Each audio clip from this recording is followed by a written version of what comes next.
taken care of.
We'll start in just a second.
boy Malatent back again for another day of Path of Exile. What we're doing today is we're going to go ahead and we're going to be running the Shadow.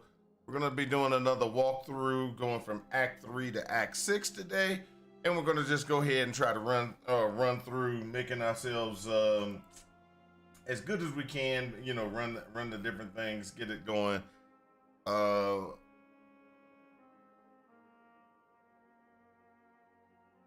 also going to be on the side, kind of, you know, doing a few things on the side, getting ourselves ready for next week. So this is going to be, you know, one of those things that we're going to be trying to do, get things taken care of, get it all put together. We'll see what we got here.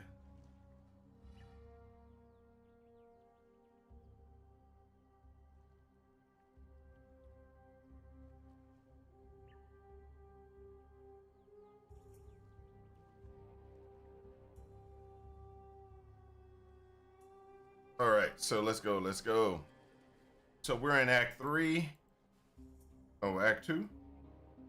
What act is this? We're in Act 3. There we go. We're in Act 3. We've gotten ourselves the slums. We've got ourselves the key. And we're now ready to kind of move forward. So what we have been doing is we've been running ourselves a Cobra Lash, doing Cobra Lash. We got Volatile Dead as a backup for the extra damage. We've been using Precision and running with Frost Blink for our for us to be kind of moving around. Now we do have Elemental Focus here, and that's going to be something that we're going to need to get in place with some other things. Now, one of the things that we wanted to do with this build is we wanted to switch over from here to running a wand configuration. And doing the wand, we're going to be using Kinetic Bolt, or we were using Kinetic Bolt, and we were kind of moving away from what we had in place. Now, as you can see, we don't have a lot of resources.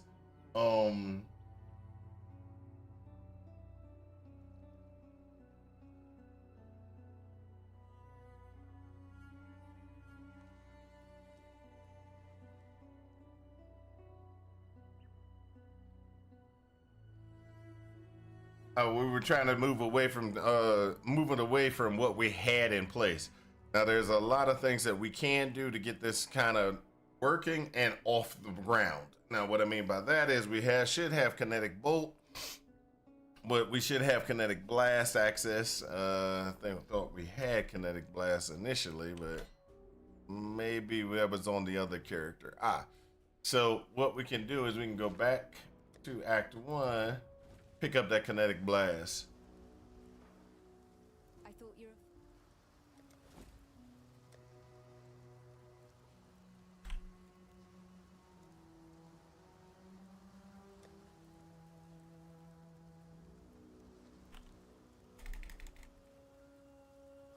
Take care. Oh, no, or is it Kinetic Blast 28? Kinetic Blast is 28, so that we were in the right spot.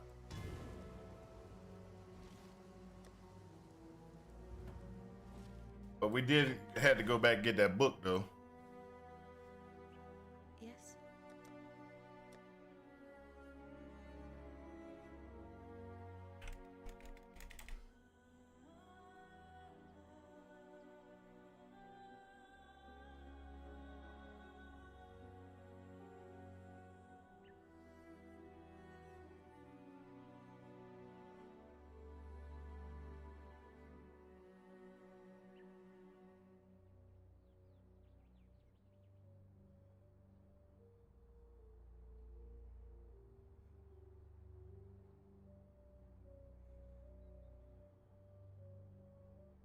I just want to know when Kinetic Blast comes. Yes, yeah, level 28. So we got I remember what it was. That's where we see it took a little minute to figure out exactly where we were in the game. Okay, I got it now. The reason why we haven't switched over to anything and we were still using this is because Cobra Lash, Chance to Poison, and Momentum still are going to be what we're going to be using. What we want to do is we want to make sure we have Spell Slinger, and some other things in place. Automation is not going to be used just yet, but we're going to be going ahead and getting some of that stuff in place. Because what we're looking for is we're looking to get ourselves into the next section of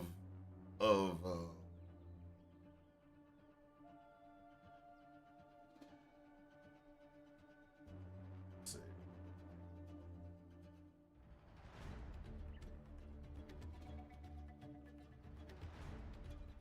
I'm gonna open the POB real quick.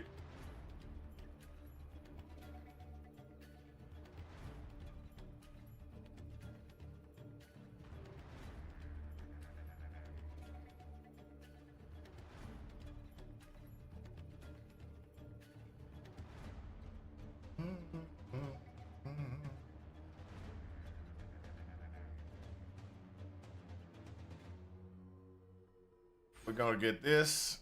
We're gonna grab that. Then we're gonna go down and pick up our this real quick, and then pick up this real quick. That should give us a good amount of resistances and resist capability.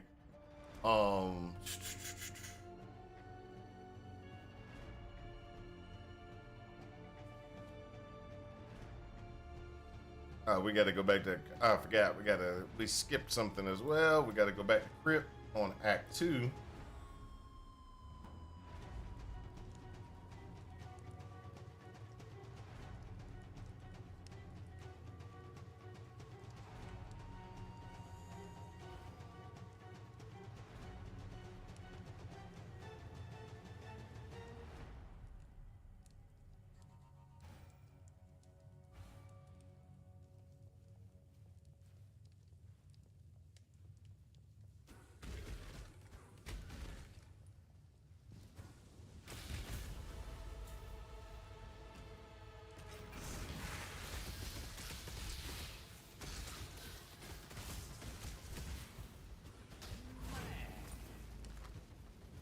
Remember, I was sitting there and I was saying last time, you want to go ahead and you want to make sure that you have,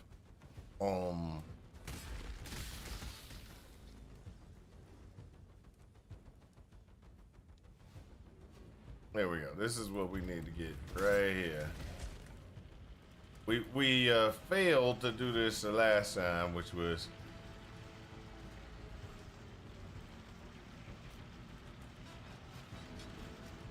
What am I running?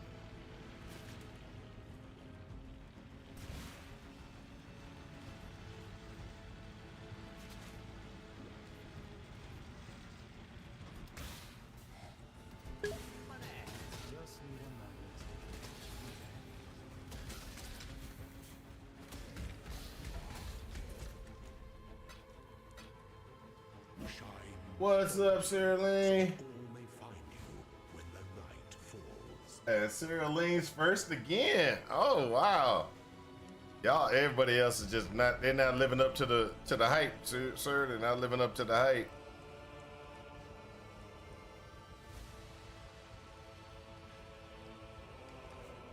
You are correct. PoE 1, the superior game.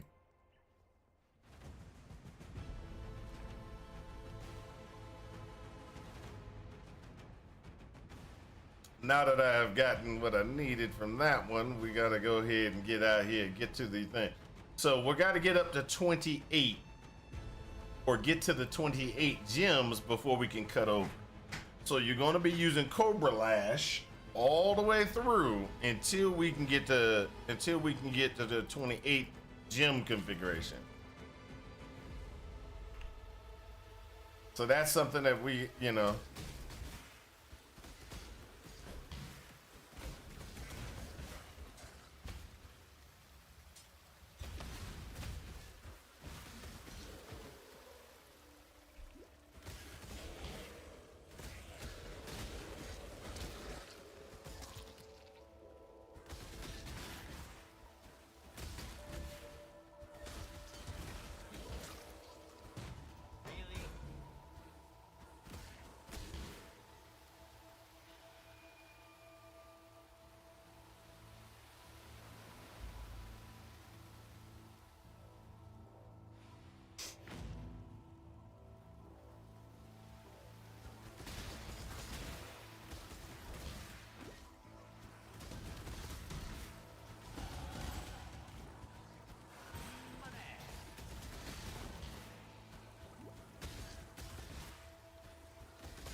what we're gonna do is, like I said, we're just gonna go ahead and grab that leech. Trying to get that extra life.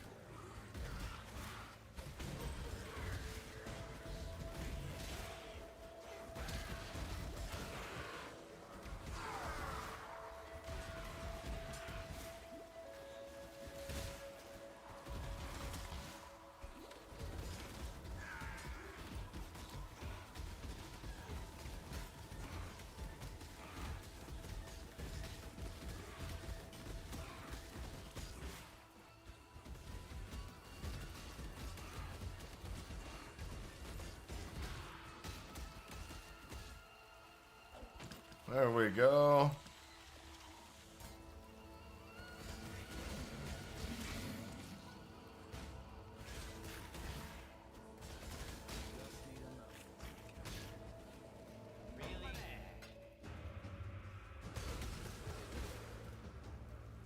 Like I said, this is gonna be one of those ones where you sit there and we sit there and what you do is you got to go through and kind of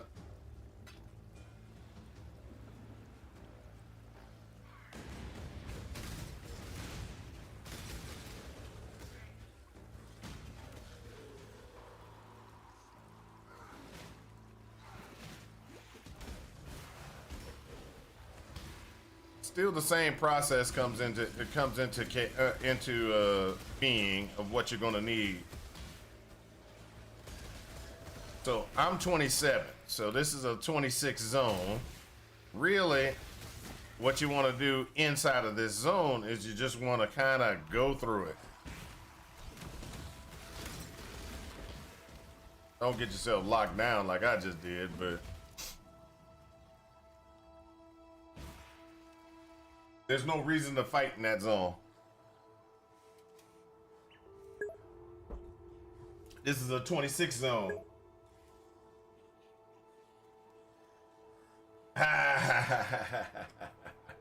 Yeah. I look old as all outdoors, I know. I will say that I'm feeling so much better than I was yesterday, boy. I was tired yesterday. I'm talking about I was super tired. I was barely keeping my eyes awake. But this morning I'm doing really good. Now, also, I might have been fighting the cold because my daughter just came in last night. Yeah, Genkenstein can't wait because he's just that kind of guy.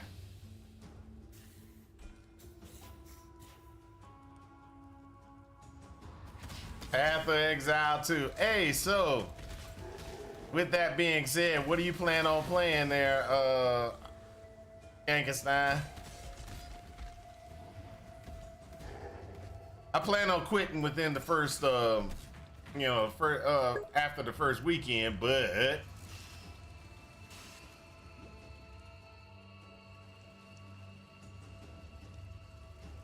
I want to know what you plan on playing.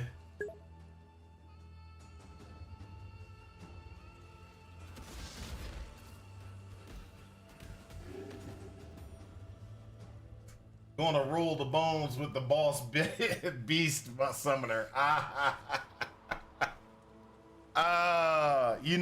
was actually thinking maybe I want to do a what's it called? I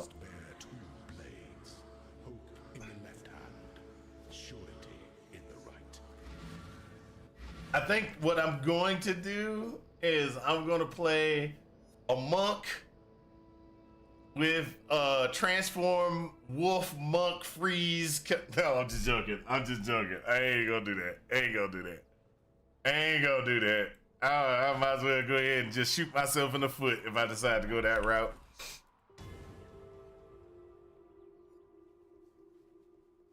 Yes. But don't get me wrong, it probably would work. Just not for me.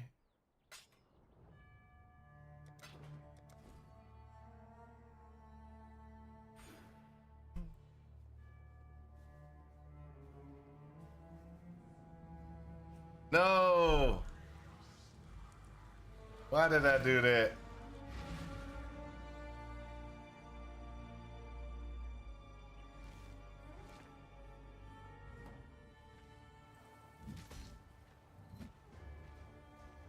So,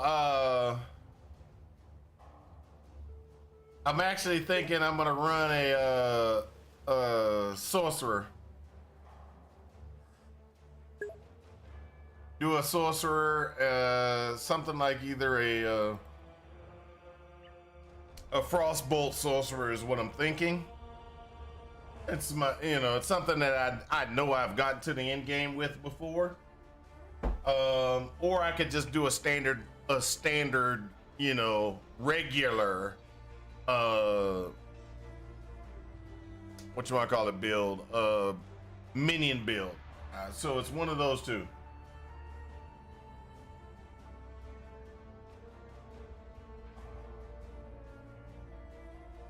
Yeah. That's what I'm saying. That's why I said that statement. Genghis. I know you go minions and everything, but I was sitting there and I've been trying to get the Infernalist to be an Infernalist without being a minion, a real all-out, just straight minion build. And I can't seem to get that to work. And that's where my problem is right now. Is I'm working on it.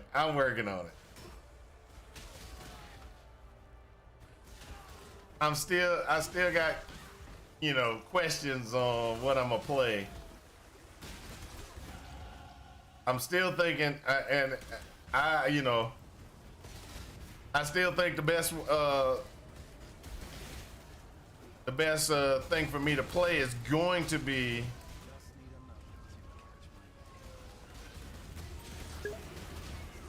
a sorcerer.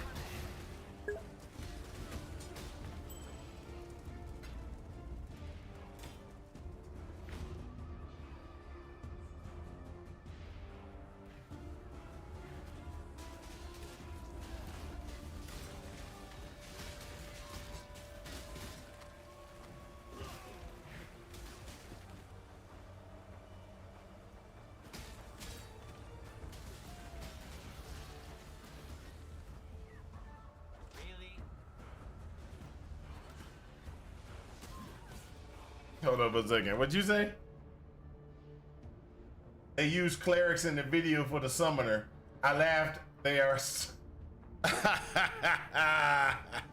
No. You need at least one, maybe two clerics. If you have enough, what do they call it? Reservation spirit. There you go.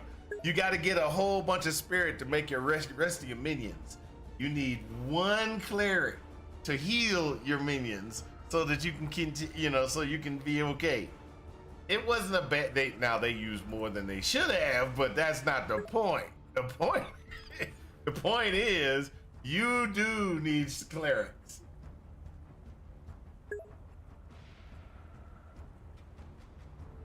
I'll give you the 6 seconds for my minion respawn. Oh, Sheeper's got a dungeon up. All right, I joined. All right, so but you need hey, look. I usually go without clerics. I do. But I'm just letting you know. Clerics are usable.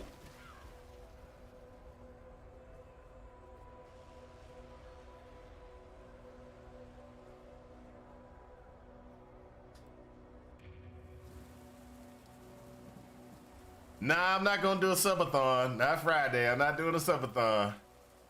I will be on. I will be playing, but I won't be doing a subathon.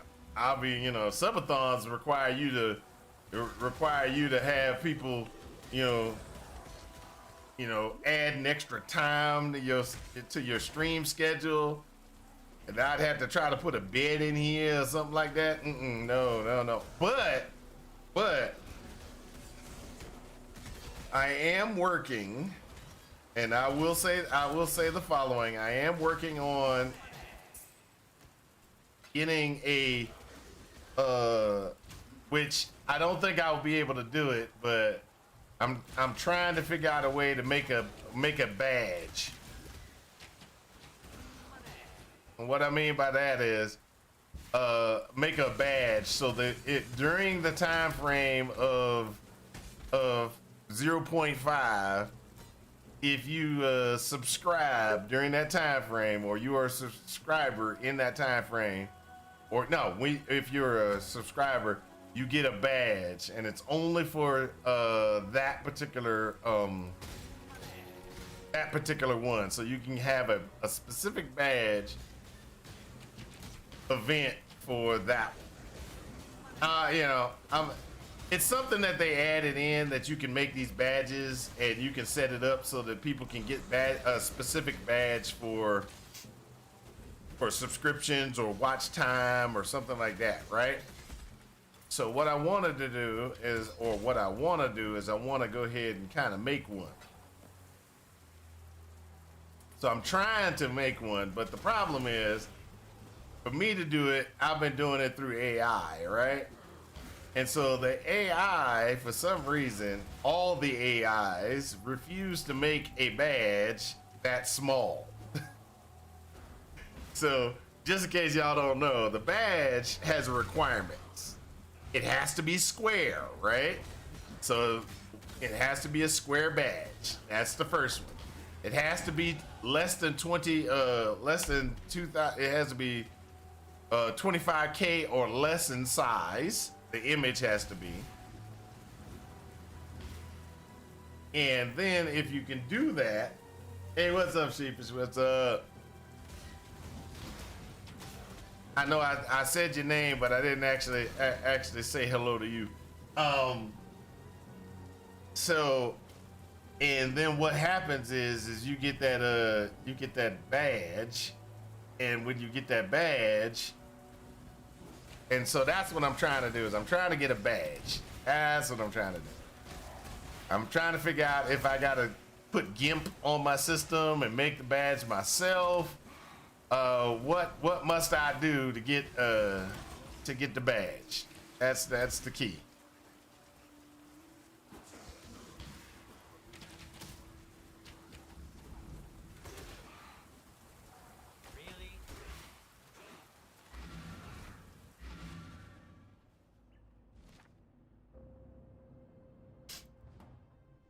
But if I can get a badge put together,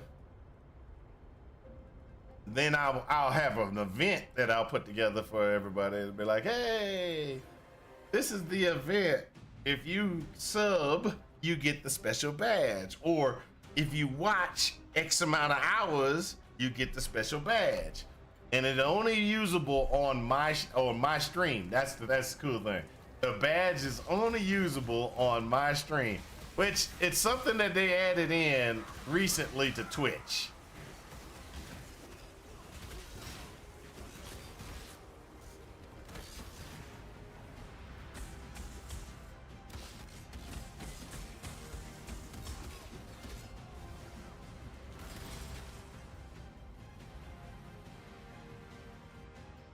Now, I tried to have it make some badges. Let's see if I got a copy of the ones that it made. If it does, then I can go ahead and I can just show you what it made for me. Oh,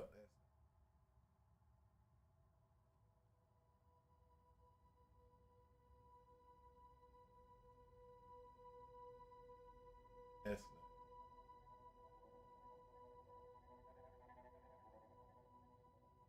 I thought I put the whole thing in.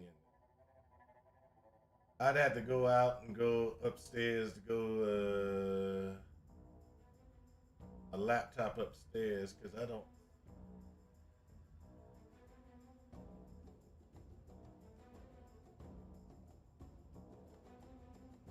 But it made a whole sheet of things for me, and then I was like, oh, well, that's cool. Let me see if I can cut this out and make it into smaller,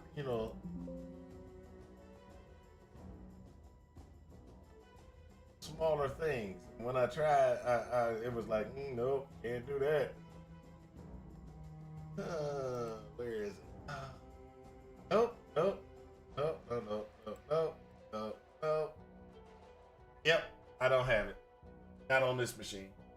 I'd have to go upstairs, go get my laptop out of my computer room or out of my out of the bedroom, and then change it so that you can see it. But pretty much what it is as follows.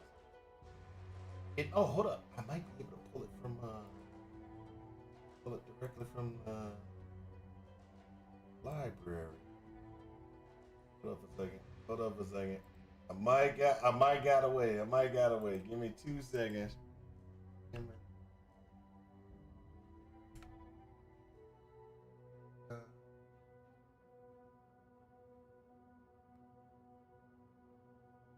There you go.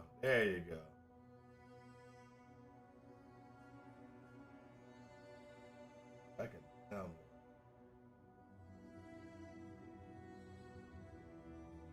I can open it. That's it. Downloaded it. Downloads directory, right?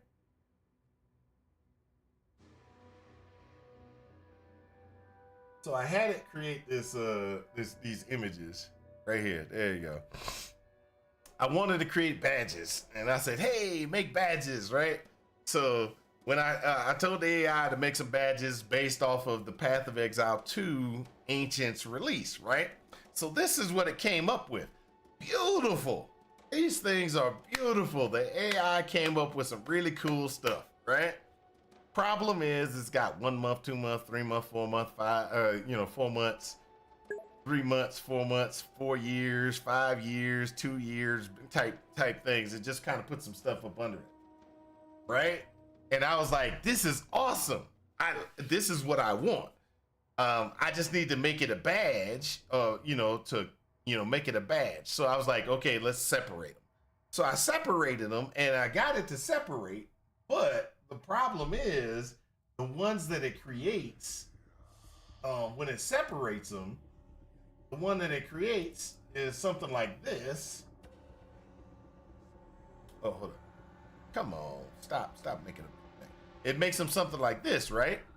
Well, what in the world did I do? Come on. There you go. It makes something like this.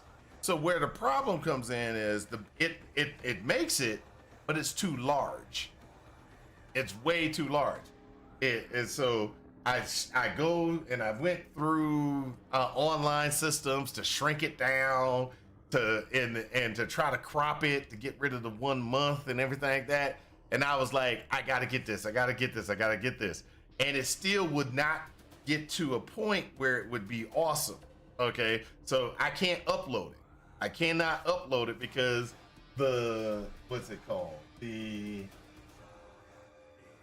thing that the creator badge drops. That particular thing. Oh, there's a dungeon up. Hold up.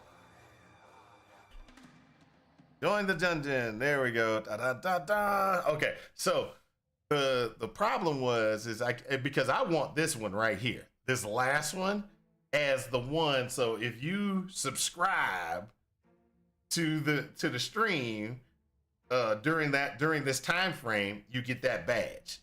This is the one I want. And then if you watch for, and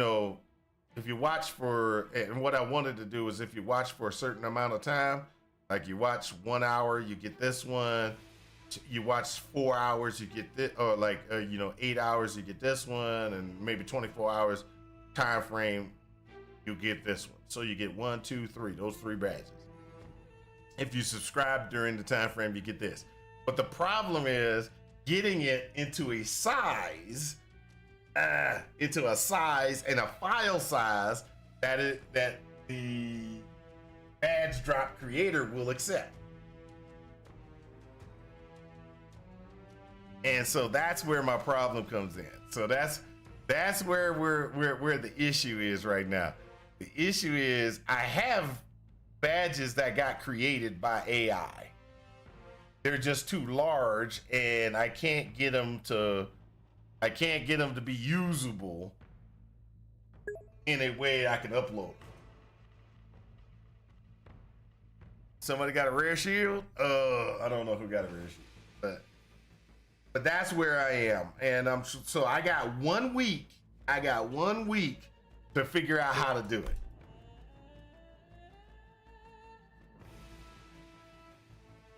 I didn't see it, RB did yet. Who got it? Who got it? Hopefully it was me, because I really need it. So, but that's where we are with that is I'm trying to get the graphics and stuff like that. Ooh, so I do have graphics. I do have graphics for a start, a Be Right Back, and an end stream for Path of Exile 2. 0. And so I've been making these what you want to call it? I've been making these the graphics and then having AI make the graphics for me. So like this, like I don't know if y'all noticed, but this particular frame that's around my head and the frame that's the chat, that is a specific graphic overlay that is only for 3.28. Uh-oh, somebody's doing another dungeon. Boy, y'all are dungeon happy. Let's go. Let's go.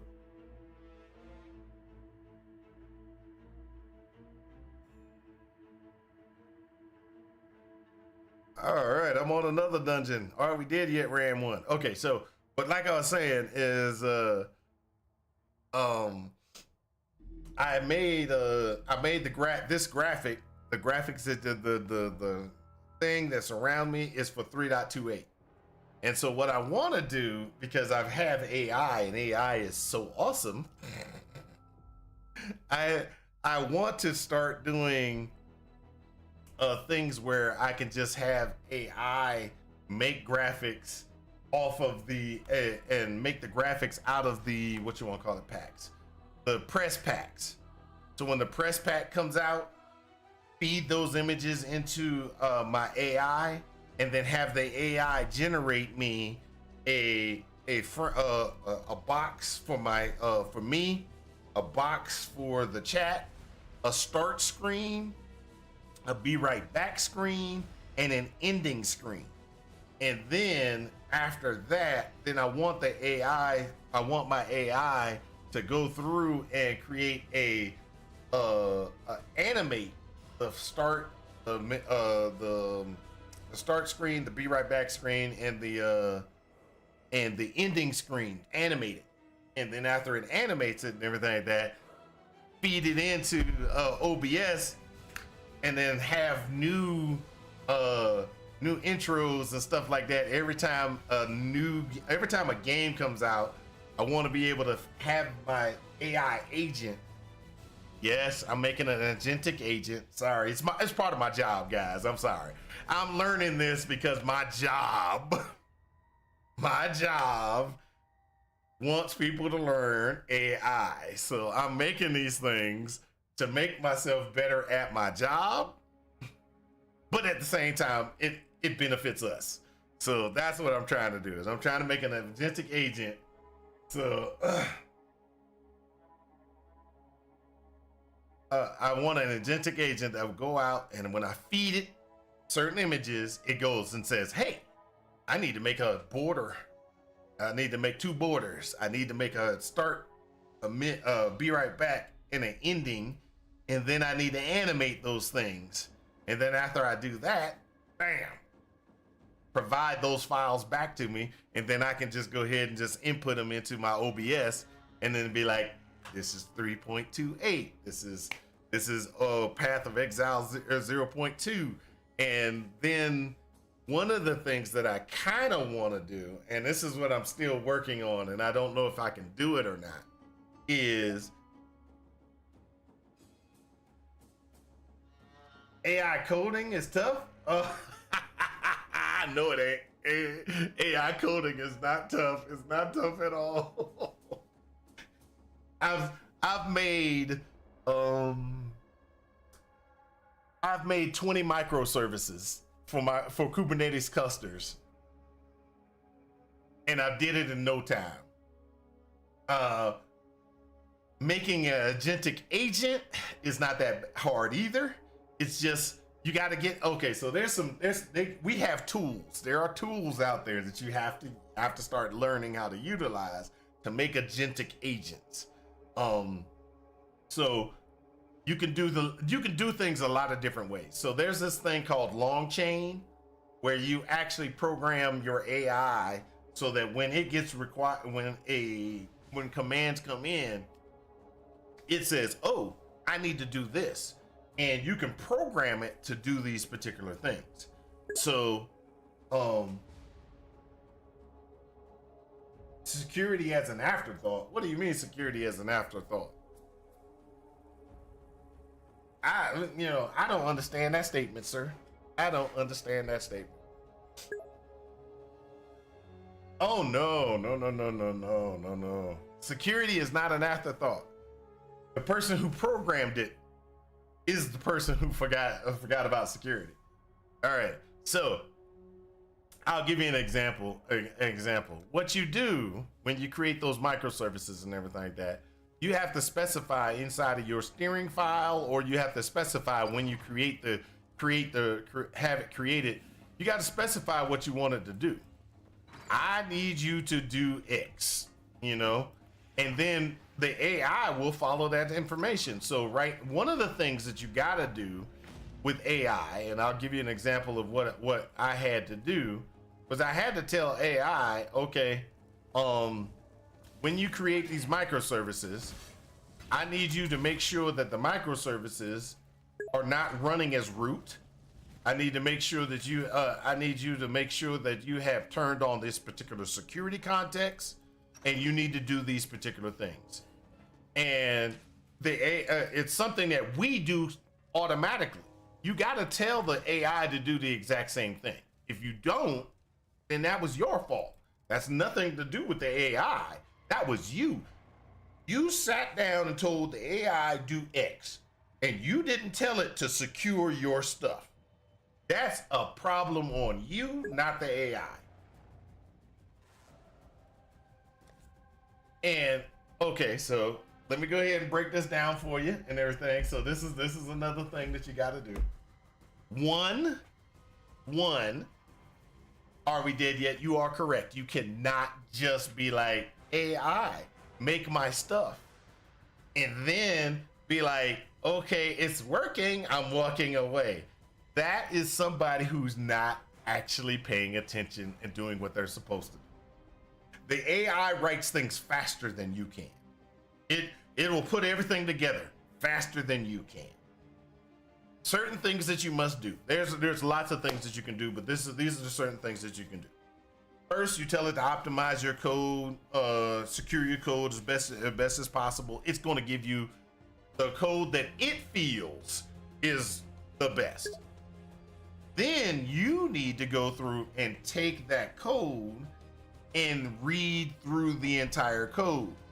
So you need to read through the code, verify that the functions are right, verify that it's using the correct type variables, make sure that make sure that there are no critical type code errors in it, and all that other stuff. So it's just one of those things that a lot of people aren't doing.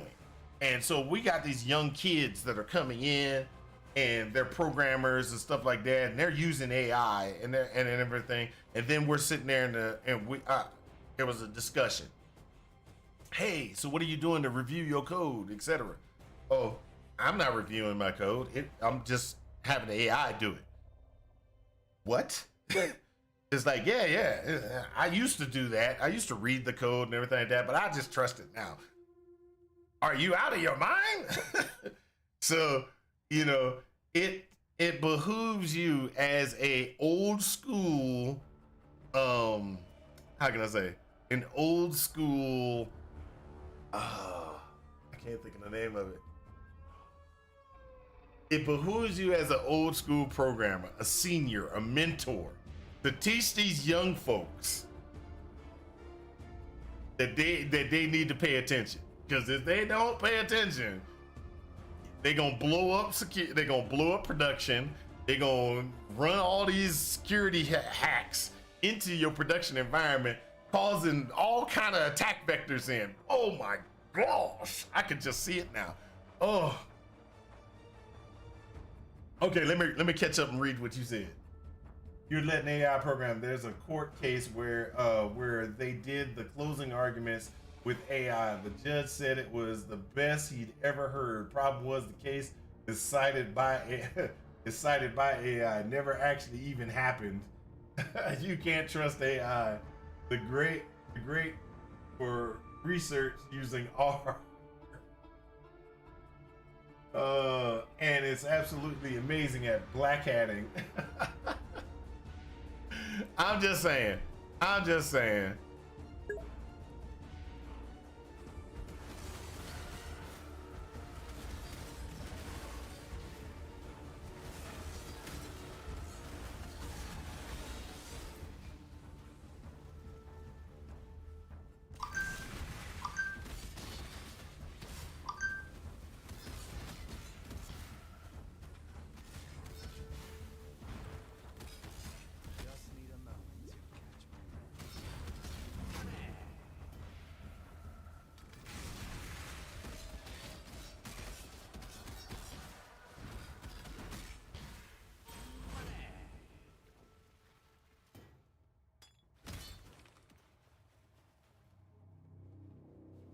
But back to what I was saying. So I've been having AI do a lot of things, and I'm learning how to do AI. And the reason why is because AI is definitely something that companies are using. And as a senior type engineer, I need to make sure that AI is implemented correctly. If I don't, then what happens is what Are We Dead Yet is talking about. People are not actually paying, the young folks, they really don't understand. And it's not all young folks. Some young folks do understand. It's just that if they're not taught,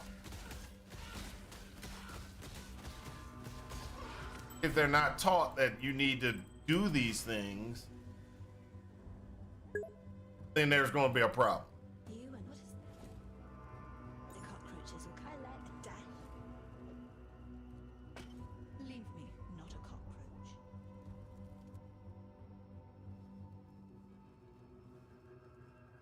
AI is why my micro sucks. Keeps reintroducing 0-day vulnerabilities that they've already patched multiple times. Great example. Great example is back for a third time. I will go ahead and I will point out the following. They did. They have failed to do their steering files correctly. They are not utilizing AI correctly. So if I have a vulnerability, that vulnerability is actually something that we know of, we need to fix. An example is when I was talking about microservices, right? And one of the things that when I create my microservice, I want to make sure my microservice is not running as root. I want to make sure it's not running as root. The security contexts are put in place. All these particular things that secures a pod. No privileged mode running, none of that, right? I want this. Now, if I tell AI to create a microservice, it looks at my steering file and says, I need to apply all of these things, and it will apply it. Doesn't matter what I tell it to do other than it will do it. The problem is these people, when they're doing these things, they're not creating a steering file or a reference file for the AI to utilize. And then after you do those things, this is another thing that a lot of people don't realize. After you do those things, you should have either an agentic agent, or you need to have your AI do a checkup on what was done. So what you could do is you go, hey, using the security context steering files, verify the code that was generated does not meets the security requirements. And your requirements files are your security files. They're the steering files that you want. And then it will go and it will check against the code that was generated, that was worked, and everything like that. And it's like, ooh, guess what? We can't do that. Oh, yes, I need to fix this. Because there are times where you can sit there and a person will override things at the prompt. So in other words, let's say I told it to run this as, only run pods as a non-privileged mode. And then somebody goes back in and they're typing, hey, this isn't working. Run this as privilege mode. Well, guess what? Now it says there and it says, hey, it overrides what I just told it to do. I told the steering files to do this, and somebody can override it. That's when you've got to kind of go back and forth and be like, okay, let me get this right. Let me get these things corrected. It's a very interesting thing. And then there are issues and problems that can happen if you do things incorrectly. So, like, a lot of people right now are trying to do AI versus AI. This AI does this to check this AI, and eventually one of them says, hey, I'm not going to do it. Let the other AI agent do it. And so when you do these things, you have to be able to take the AI and make sure that you program the AI that, no, you are the primary. You must do the work. This one's just checking your work.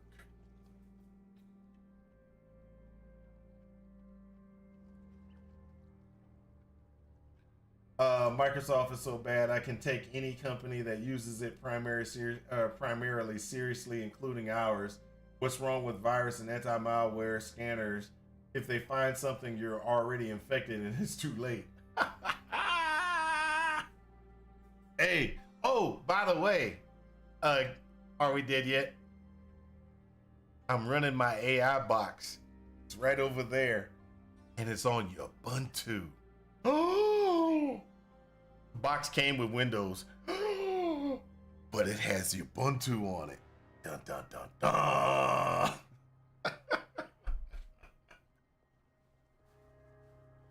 I like messing with Are We Dead Yet? Are We Dead Yet likes to. So Are We Dead Yet is always like, oh, you're using Windows, blah blah blah blah blah. And I told him, I said, because hey, there's certain softwares that just don't work for Linux. They have them, and it's for Windows, so I got to use Windows. And he's like, oh, you're using Windows. If I can use Linux, I use Linux.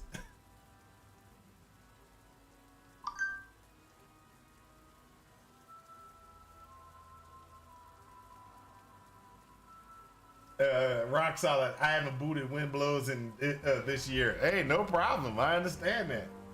I understand that.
All right, let's see what he says.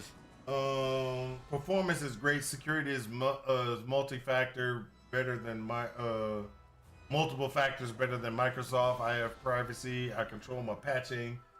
The list goes on and on and on.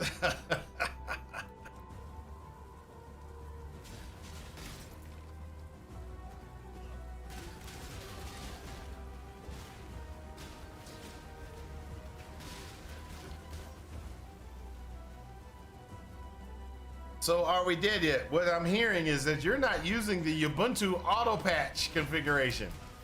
What is wrong with you?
Woohoo!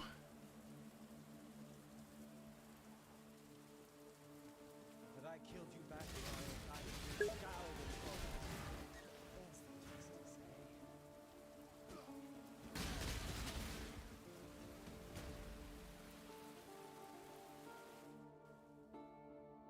Hold up a second.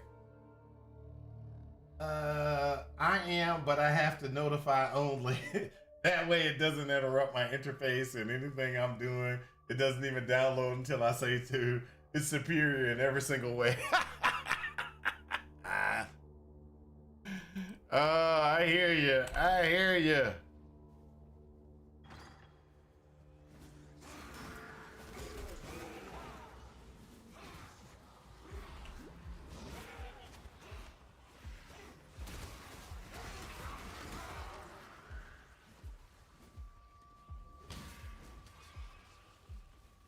just need a moment to catch my breath.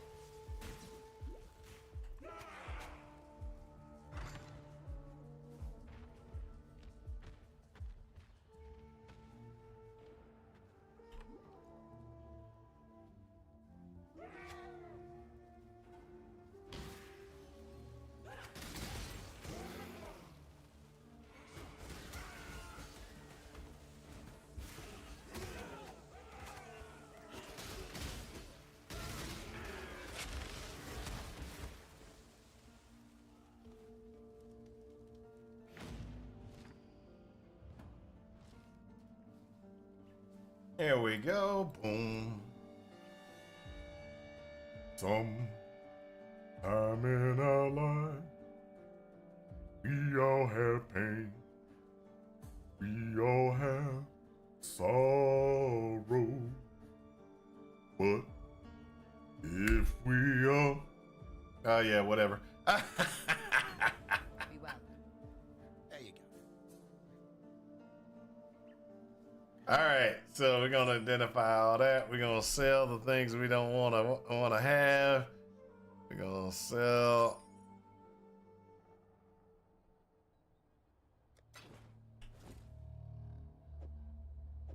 Colossal mana.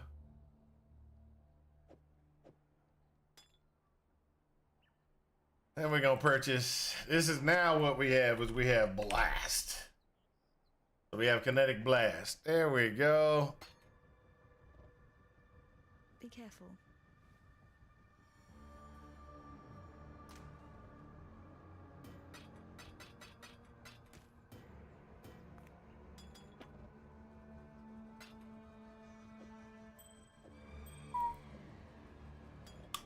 Ding.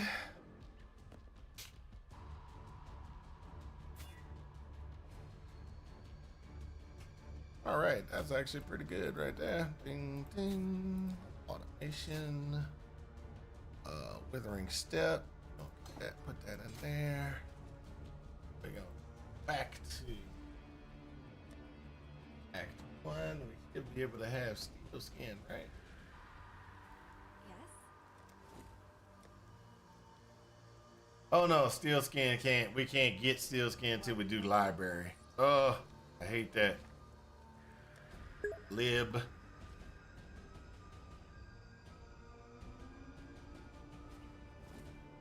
All right, there we go. Now let's go ahead and go through. We're gonna sell this one. All right, so then what we're gonna do is we're gonna go ahead and we got Spell Slinger. We have Spell Slinger, Elemental Focus. We're gonna go ahead and go over here. Need some help. I'm gonna purchase this.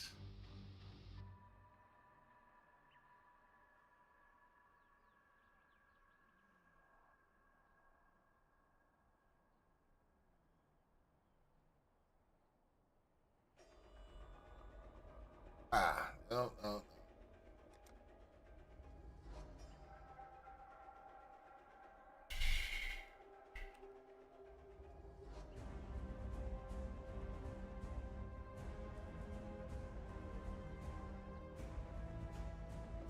We're gonna pull that one.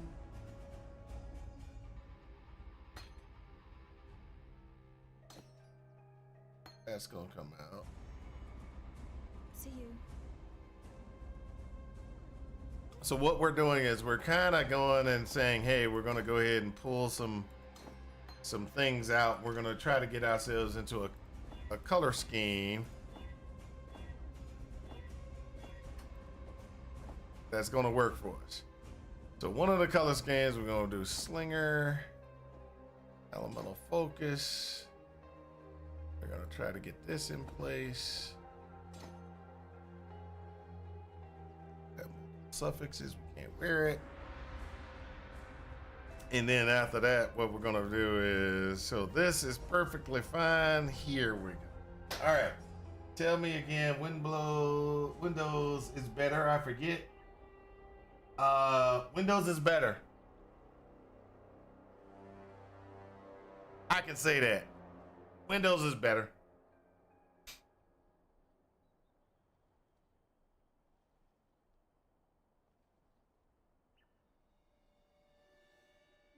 I have no qualms with saying Windows is better.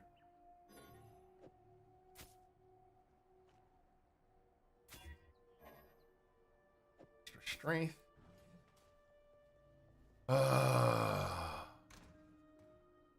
Nope, not gonna do it. There we go. Suffixes.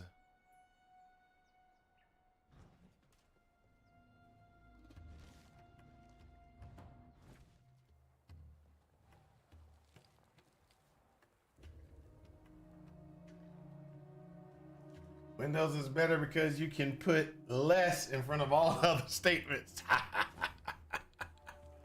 Yeah. You're just a hater. That's all that is. You're a hater.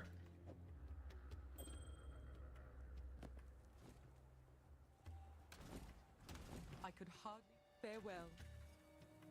You're just a hater.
There we go.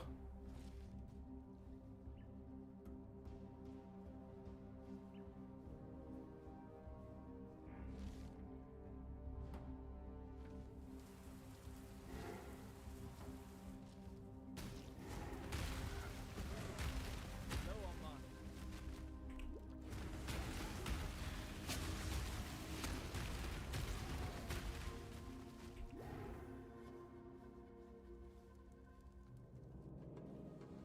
Uh, 100% I am. I do hate Windows. It really sucks. Everyone knows it too. Bad leaf drop. Yeah, well, Felt just like this. doesn't matter if it sucks, sir.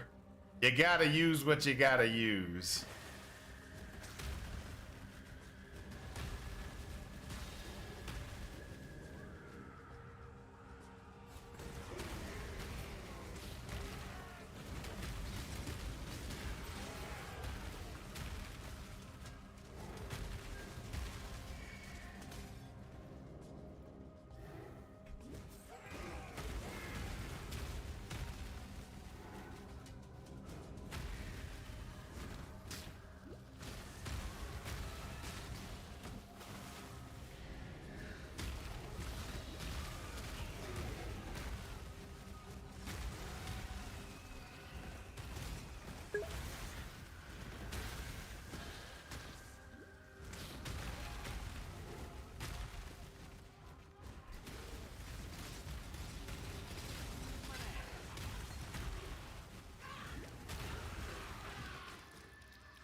All right, there we go. So,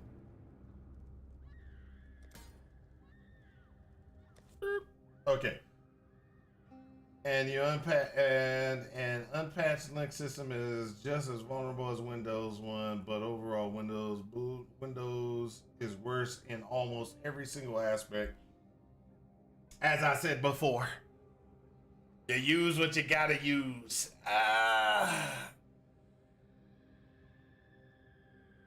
There are a lot of things that are not as good, but they win the fight. An example,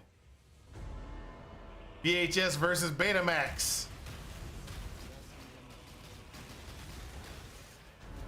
Another example, Blu-ray versus HD DVDs.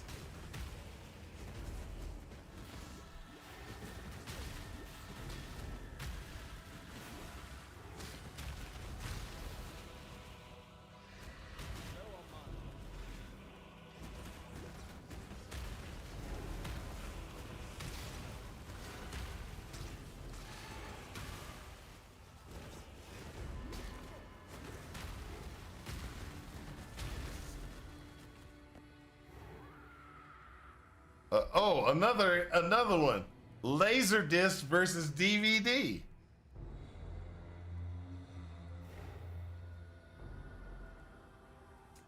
Not all the good stuff wins.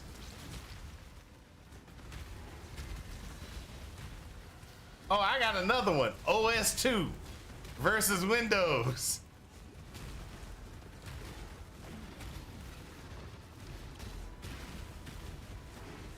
I got another one. Corel Office versus Microsoft Office.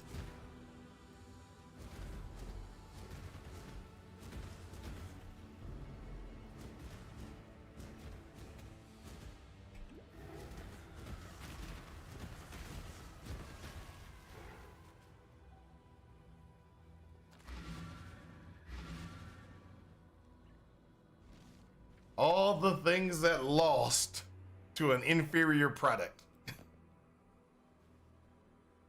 Watch yourself. It's sad, I know, it's sad.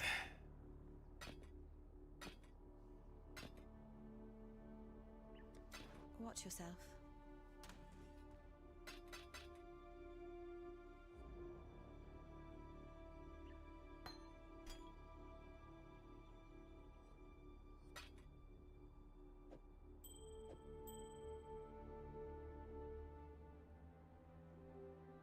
Hyper straight. Really, I can just go ahead and pull these out of here and get rid of this chest piece. Need some help? If the chest piece was a 4, Watch yourself. I would do it.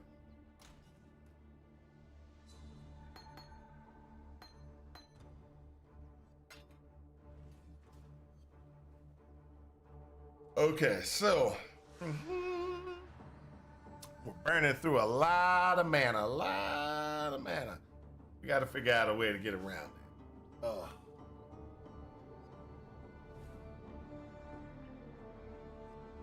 My choice going down was a problem.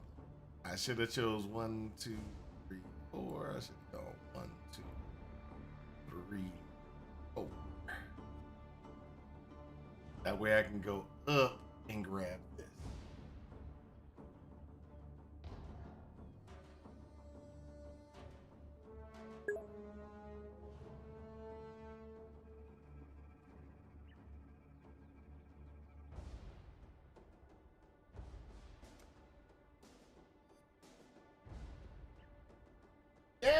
Yeah, I'm open to a meetup. That's not a problem. That's not a problem. Yeah, I got the perfect place we can meet up too. Here you go. Let me go back to my standard thing. I got the perfect place we can meet up. This is where we can meet up.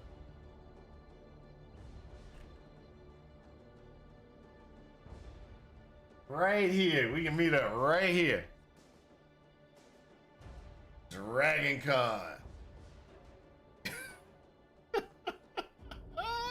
I'm a terrible person. I'm a terrible person.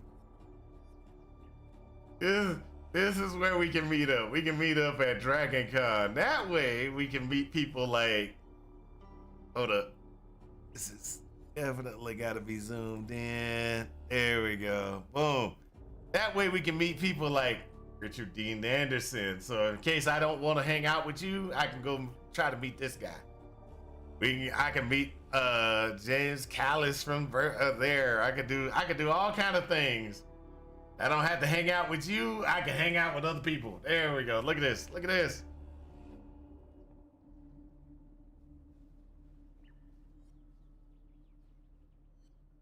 All the people I can hang out with.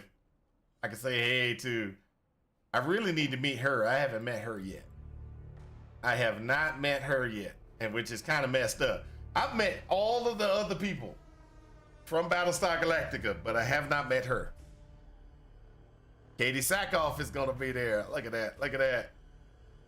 I've met all the people from Stargate SG-1 as well, just in case y'all didn't know that. I've met all of them. All right, so then look at this. There's a gaming track. Look at this. They got a gaming track. We can talk about video gaming.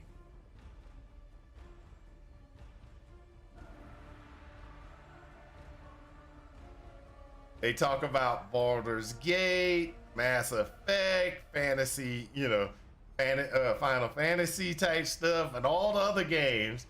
So we can actually just go in there and talk, meet up with other people that play Path of Exile and all the other games that we normally play.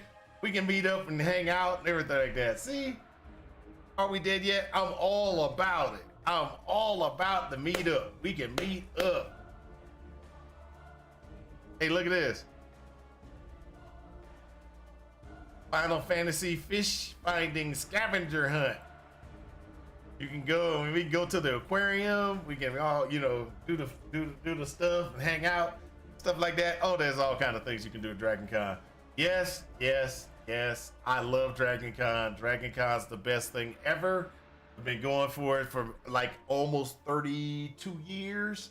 I haven't gone to it for a lot of years due to the fact of moving out here, but still the best place to go.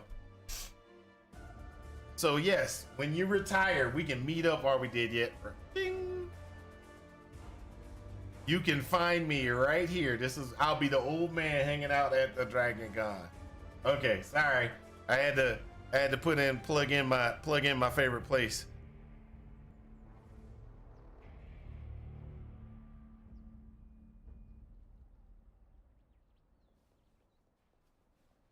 All right, so we have switched over, and what we did was we switched over and we switched to a something that is eating up so much mana. It's eating up so much mana, it's crazy. 16 mana to cast that. Now what I did was I did pick up some other things, like Ball Lightning is 12 mana. So that's 12 mana that might become 16 mana. So it's 15 mana, so it's not as much, but we could also do Blazing Salvo.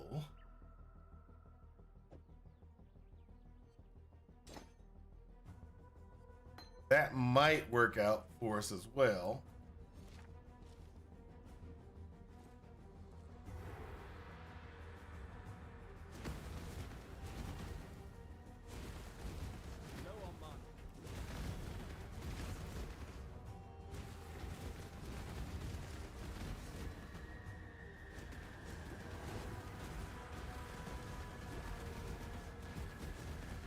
Just need a moment to count my breath. Actually, I shouldn't even use that one because that one's way too underpowered. That's a still level 1. What I should do is go back to Act 1, pick up the more expensive one. Hello. So we can pick up Blazing Salvo like this. That's level 5. And that one should do damage. If it doesn't do damage, we're gonna go back to Fireball. If it doesn't do damage, we're gonna go back to Fireball. So this is a good tester also of what we're gonna do until we can get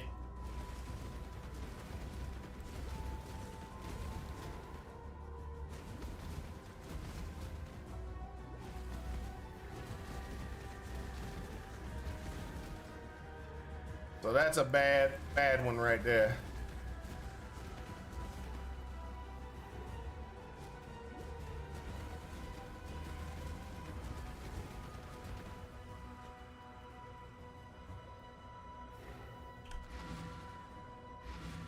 So we have issues.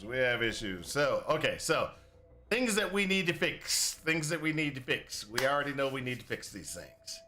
All right, so first and foremost, this is terrible setup. We got to pull Precision out of there. Got to pull Blazing Salvo out of there. We're going to do this.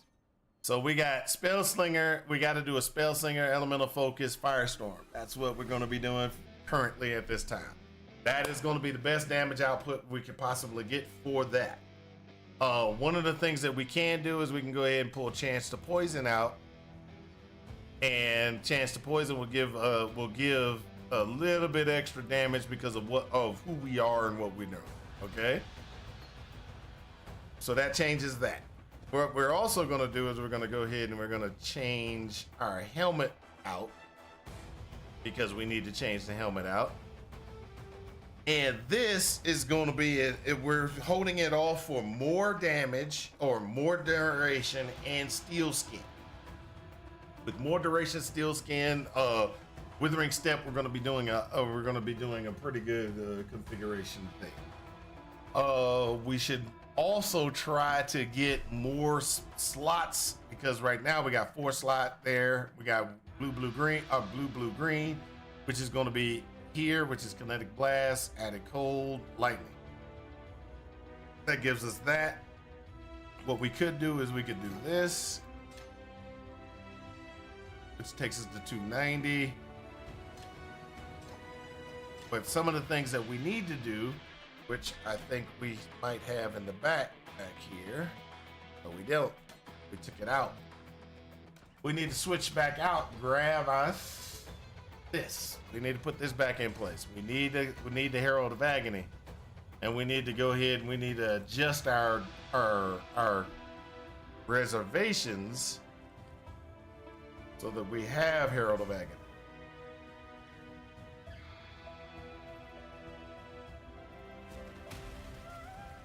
All right, so that gives us a Herald of Agony, which is so much better than anything else.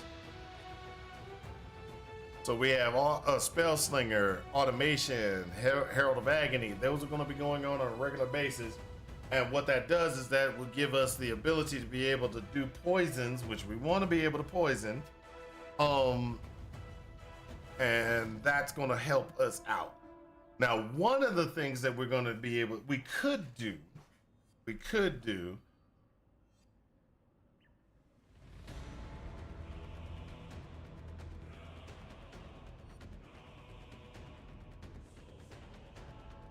Ooh, that snap of that back. Oh, that feels so good when you break your back. Break your back. Okay.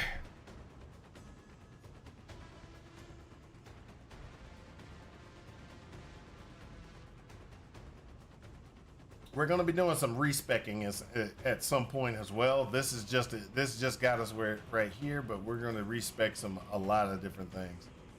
All right, so what other things can we do to because our damage, the switch over adjusted our damage and took our damage down by a lot. But ooh, that's right, we can do that. What we're trying to do is we're trying to ensure that we have enough damage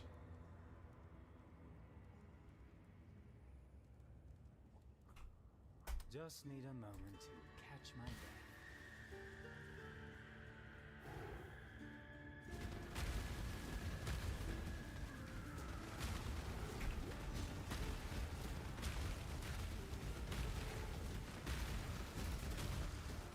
Low on mine. This wouldn't be good. This would not be good for the Gauntlet.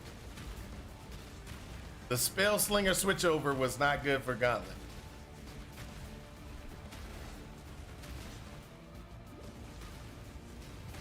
We got to get that fixed.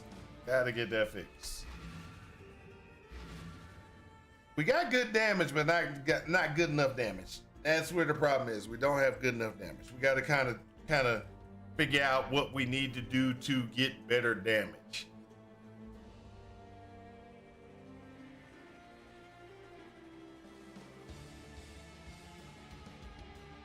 So, two things that can be done. We can go back here. We can make that change. Chance to poison. And unbound ailments. God hasn't abandoned us.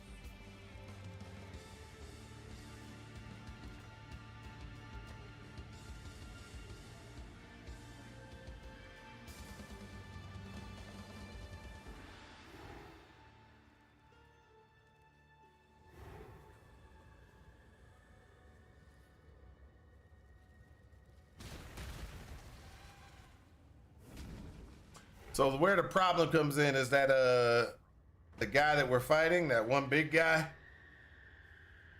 I'm gauging him as a I'm using him as a gauge.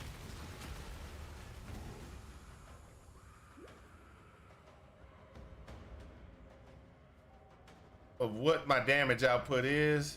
So if you look, he has increased the energy shield and blocks attacks and stuff like that. So if we can actually kill him,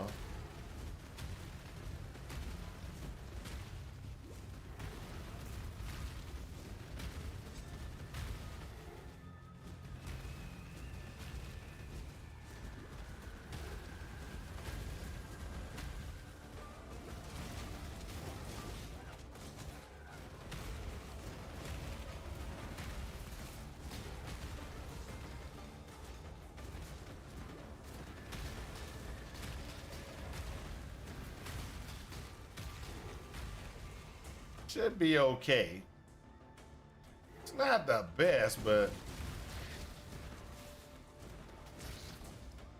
too much to kill white packs is where we're gonna have problems.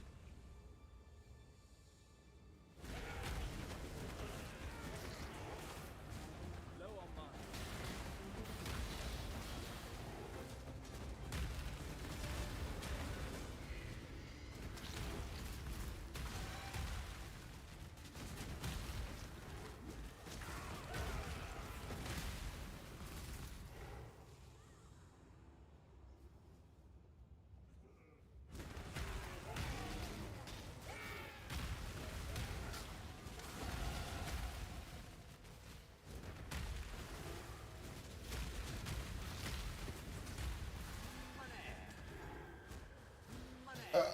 There we go. We got a portal.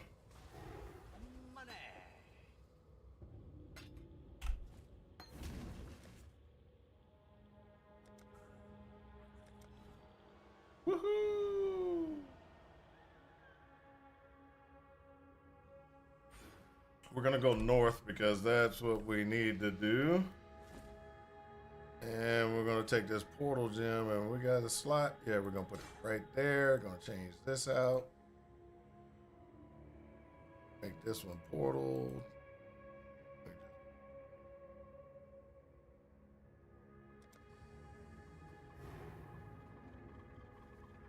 Now we don't need more scrolls.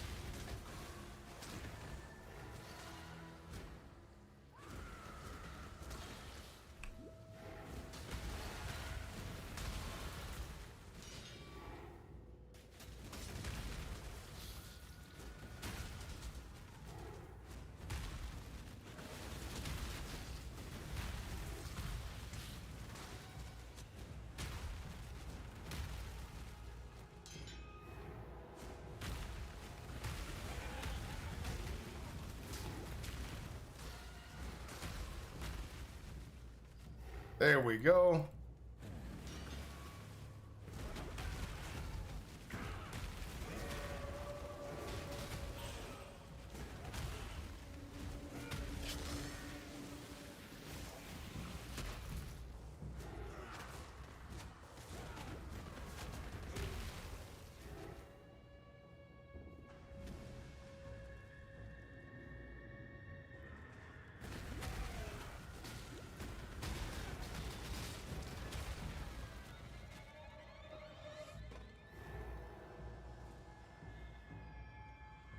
Woo!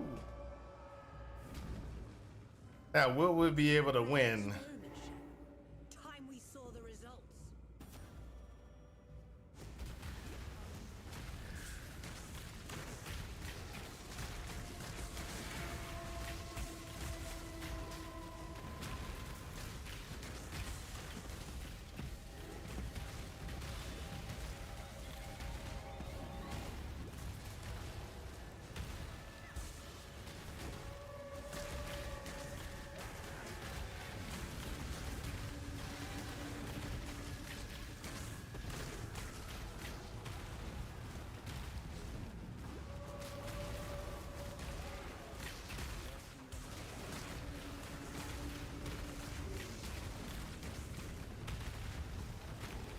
Low on mine.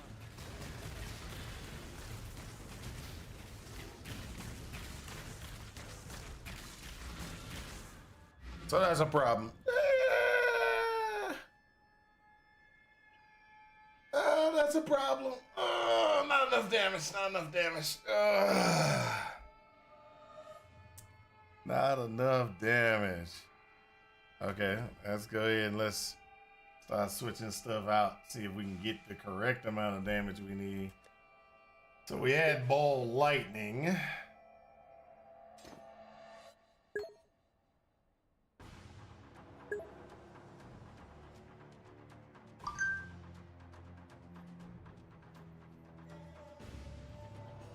I'm just gonna show up at Malatin's house. Hardcore viable. Then eat some food and take a nap. Hey, you can show up. I can't guarantee you'll get in, but you can just show up at my house. You know, if you show up at my house, definitely we ain't gonna have a very engaging conversation. Got a universal key? I do too. I got a universal key. It's right here. My foot. I just bam, kick the door in. I'm in. Oh, you got a brick? Oh no. I'd have to go find a brick, buy a brick. No, my universal tool stays with me. I just boom, kick the door in and I'm inside. That's it. What you gonna do? I'm inside your house now.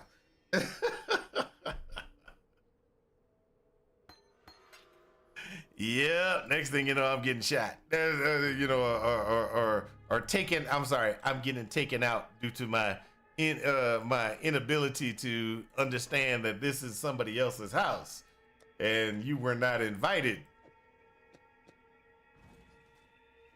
Hello.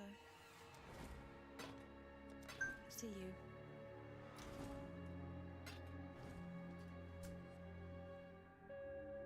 So, is this hardcore viable? Hold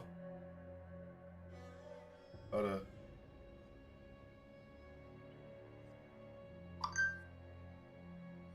My wife is sending me all kind of things. And this is, oh yeah, well, gee, this, people,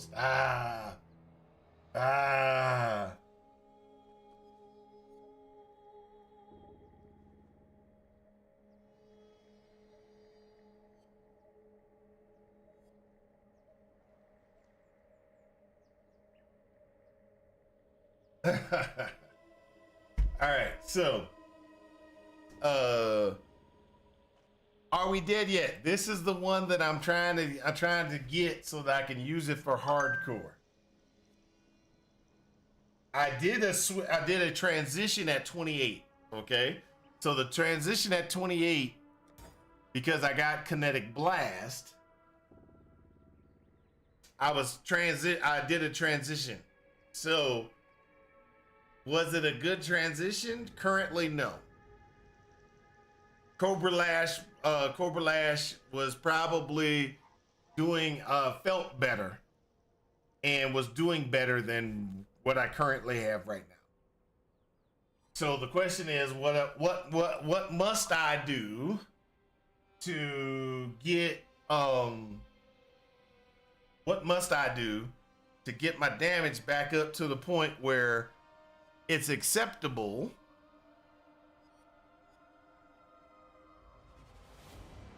and I'm able to clear mobs, clear guys, etc., etc. Because right now, I'm just doing SSF right now. I'm 31 in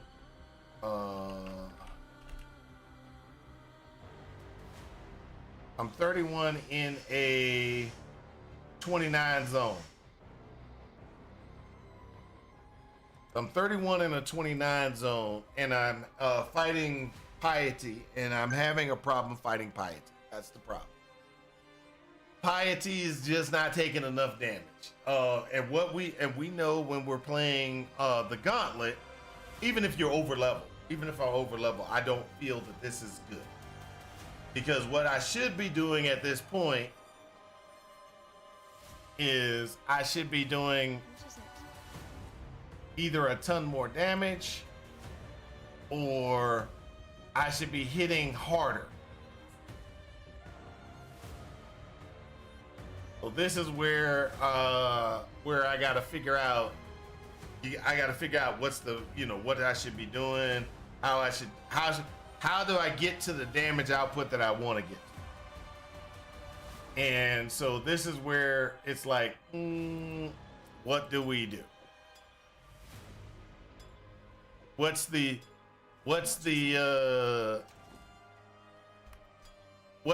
best transition situation? What is my a true transition at this point?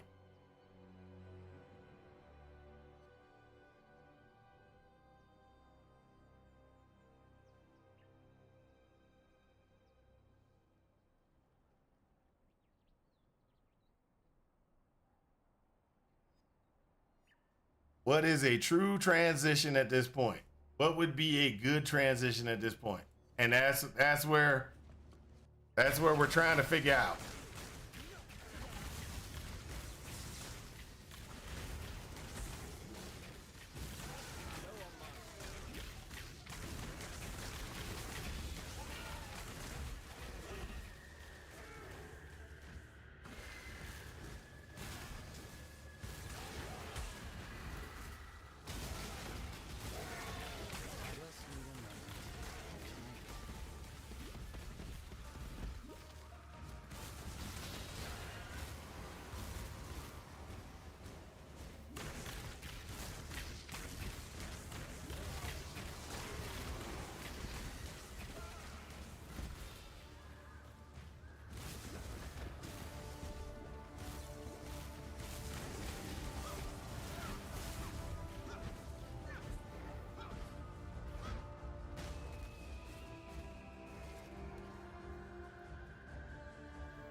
So,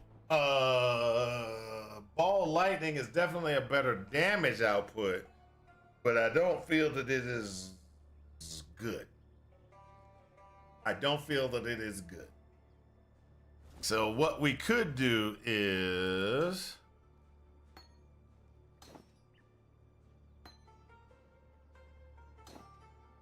pull all that out.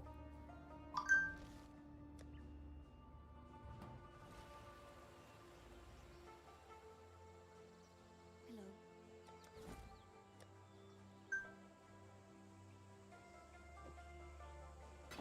That's in. Stay true to you.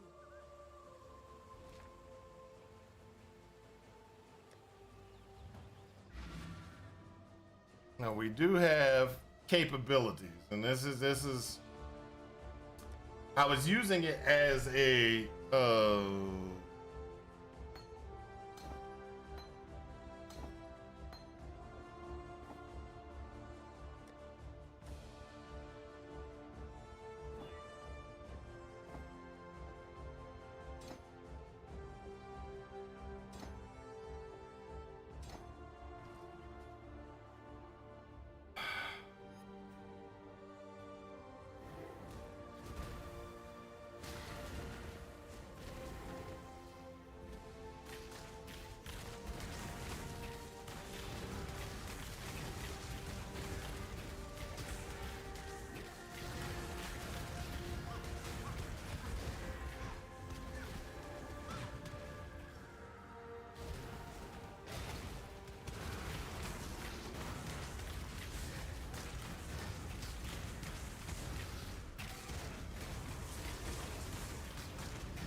not worth it. Not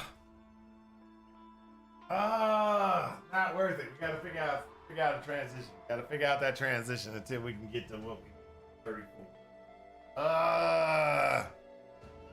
So let's think. Let's think.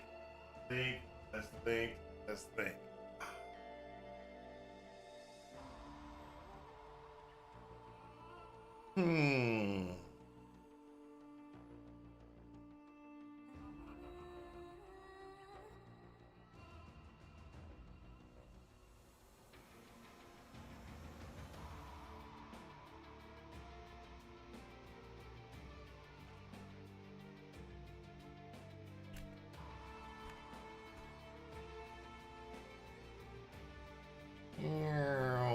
Okay, here we go.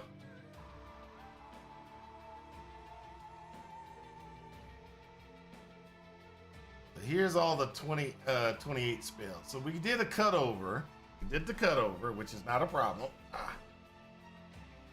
Ah.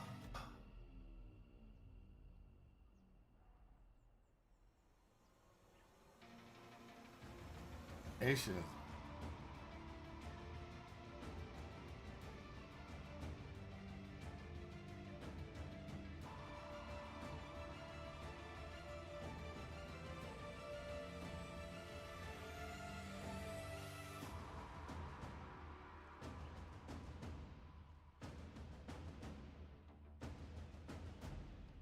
So Firestorm is what we chose.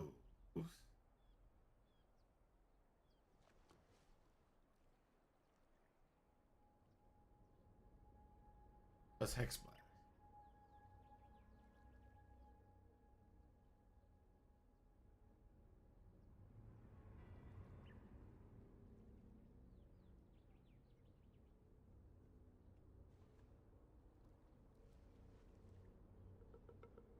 Eh. Hexblast might be the one to go with.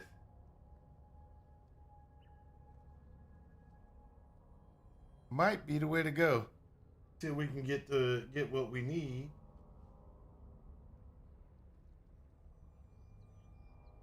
Let's try that one. Let's try that one. What we go? Oh yeah, I'm burning through What is it? burning through stuff that we shouldn't be necessarily burning through. So Hex Blast, that's one. Pull that out. Pull that out. And Despair.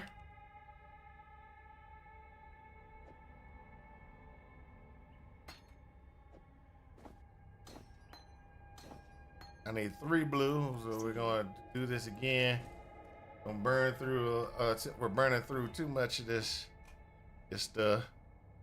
So we need Spell, Despair, Hex Blast, like that. All right.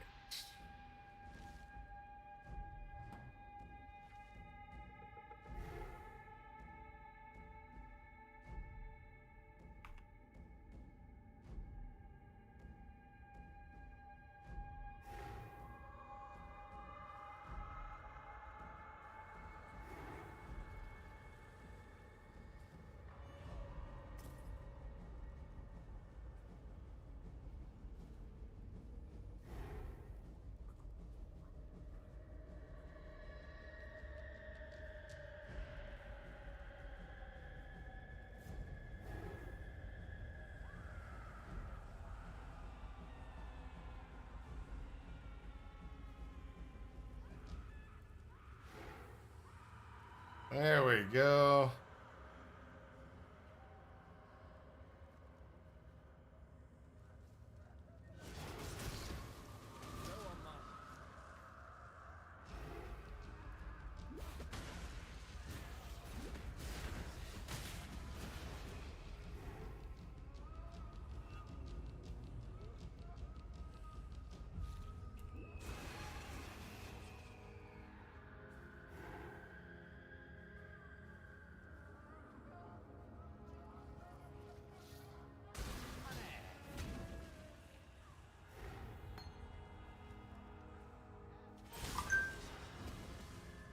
Oh, that actually comes out pretty good damage. Might be a mana sink, but it definitely comes out with pretty good damage.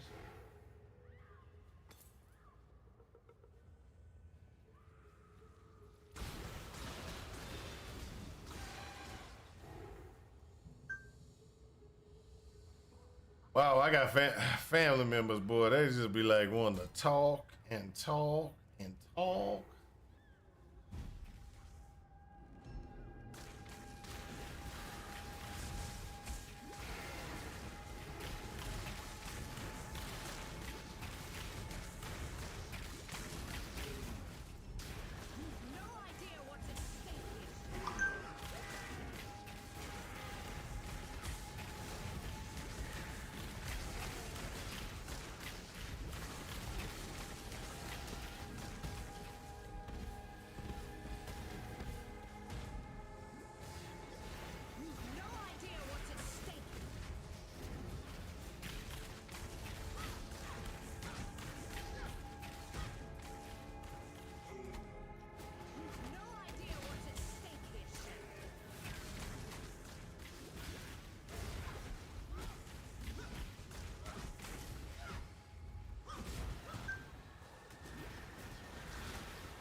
Much better DPS.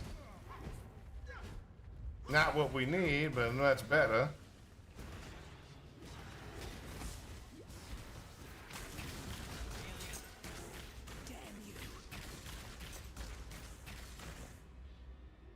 I try not to take my work personally, but you, piety, were a satisfying exception.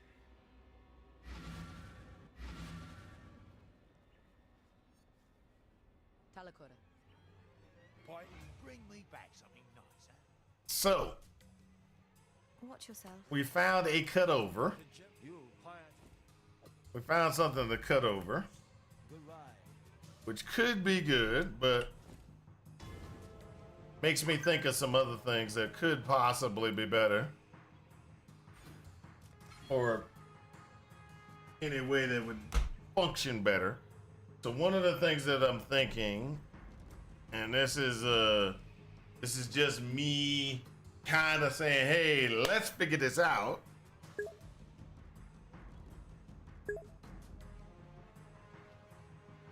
I wouldn't turn you away, Gankenstein. But if you threw a brick through my door, yeah, or window, I think that would cause me to turn you away very quickly. And or you just showing up at my house. Unless I have provided you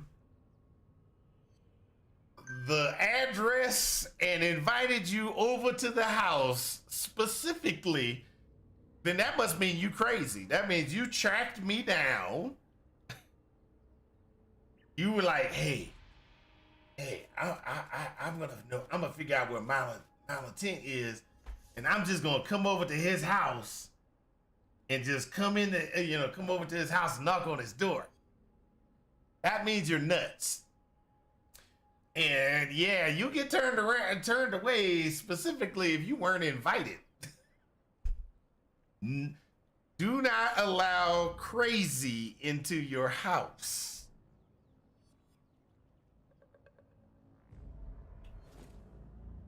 Just saying, there would be good reasons. Be careful. But it's so fun until it's not. You're right. You're right. You're right. You're like, hey, it's so much fun until it isn't. All right, so what we did was we actually switched over to something that could be a very good cutover. And because I found something that I might be able to work with, I'm gonna open up a dungeon just because. Open up a dungeon just because.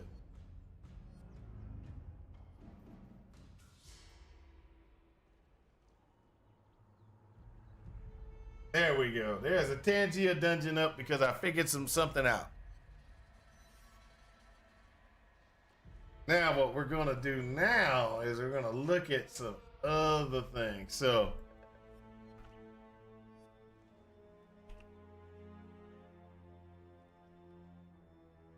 Bane is level 24.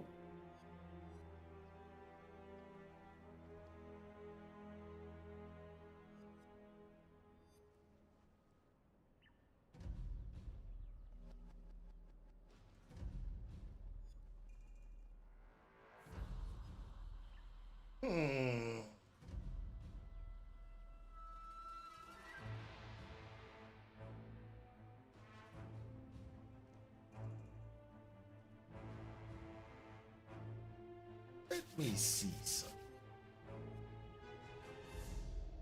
I wonder too.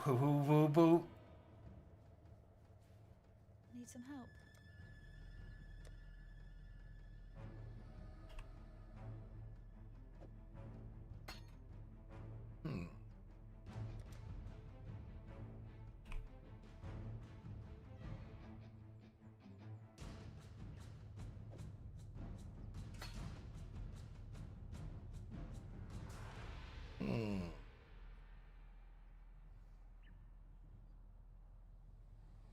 I got questions. So these are experimentations right now. It's experimentation to try to determine if we can get something good for damage out of at this particular level. So we already realized that Hex Blast is beautiful. It's beautiful. All right, so we figured out Hex Blast is a great thing. So my question is, am I using the wrong thing?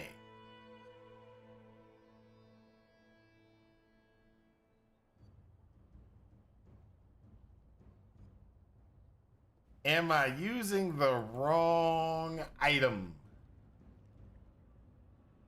And the reason why I'm asking that is, can I get better damage? So we already know I'm running. So right now I'm just sitting there and I'm like, okay, I got this. I'm running Bane.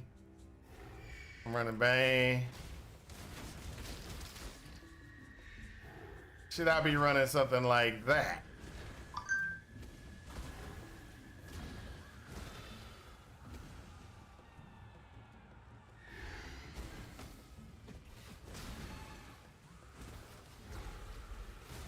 Low on mana.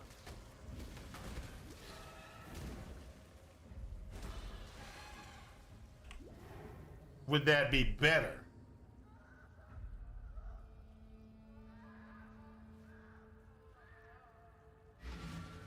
I think it would.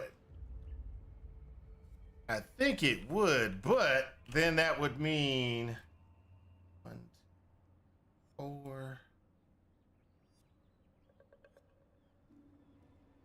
4. I got to get that additional curse.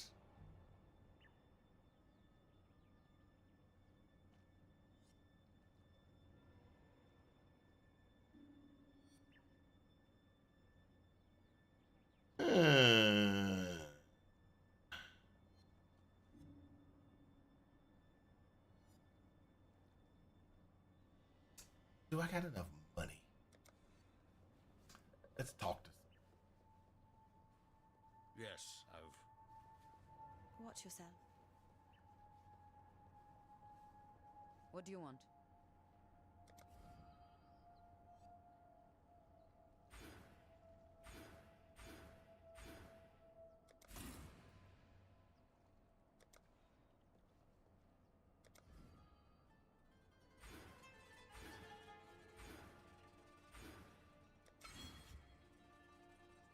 This might come out to be better.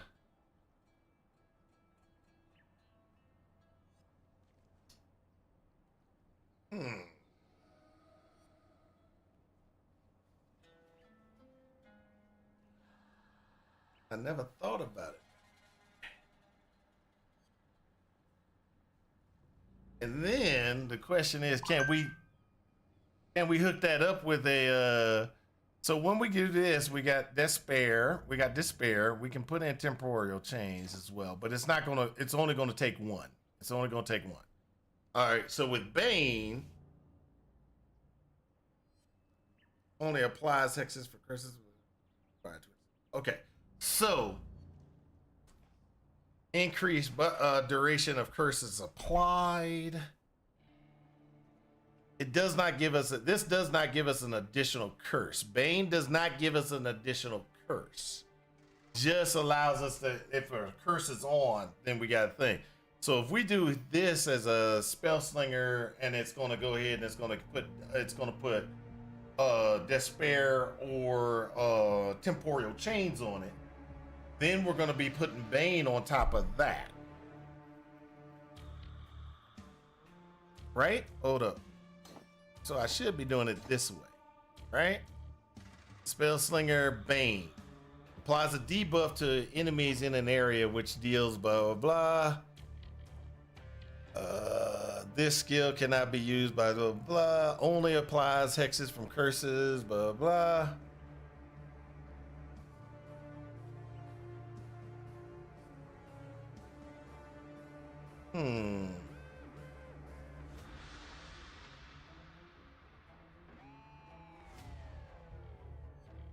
So when you do Bane, it's gonna automatically throw 2 curses. What I'm thinking. The question is, am I gonna be wasting a lot of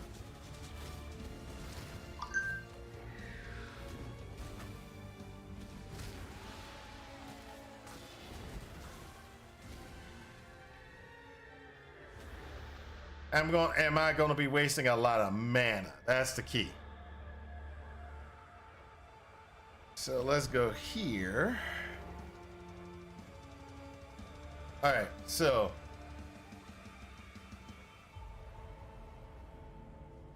am I gonna be triple casting stuff? That's the key.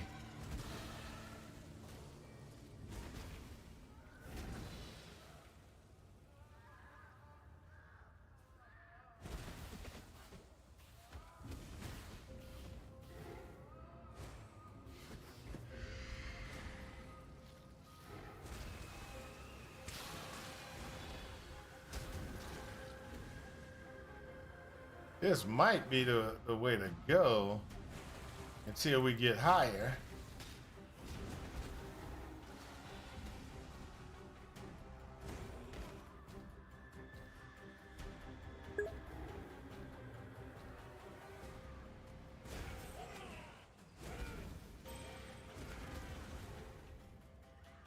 If we triple cast, then it'll be a problem, but I'm not seeing triple cast right now. No. It's not for this one. Not for this one, are we dead yet? Not for what I just did. Okay, so I was doing Hex Blast, right? And I was like, hey, do Hex Blast. And so I'll do Hex Blast, and then what I was doing was I was doing Spell Slinger, and I'm doing Spell Slinger. That's the key. So Spell Slinger, throw Despair, Hex Blast them. So that was Spell Slinger, throw Despair, Hex Blast them, right? So it does a good amount of damage. And then I was sitting there and I was like, I wonder if I should do that or Bane. So I chose Bane, and I have now Bane in my Spell Slinger. So it's Spell Slinger, Bane, Despair, Temporal Chains. I can't cast more than 1 curse at a time until I go up here, right? So my question then is, am I casting Bane and it's casting Temporal Chains and Despair, and then Spell Slinger's trying to cast Temporal Chains and Despair again? Because Spell Slinger, what it does is triggers spells when your projectiles attack, right? So I'm doing a spell cast of Bane. Is it trying to do Bane, curse, or is it because what happens is when Bane hits, it curses. So my question is, because these do have a cast time built into them,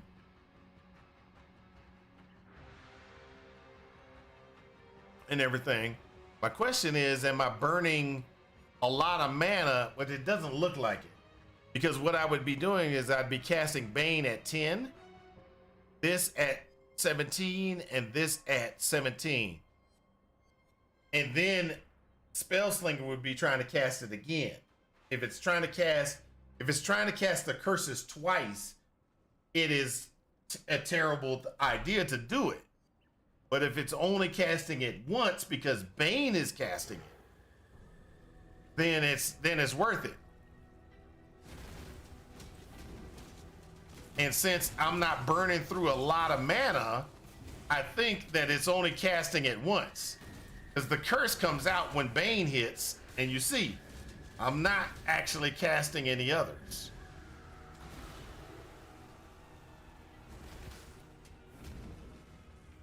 You see what I'm saying? So if I get rid of automation, let's just pull automation out of it, right? So automation is gone. And I have Temporal Chains and that there. Do I see it cast multiple times?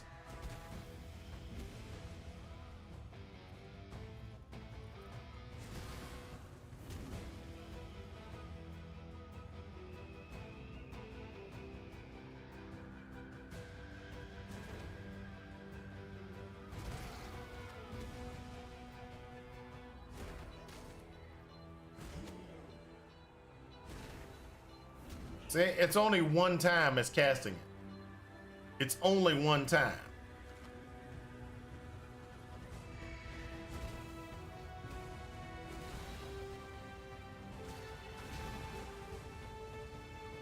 So then my question comes in.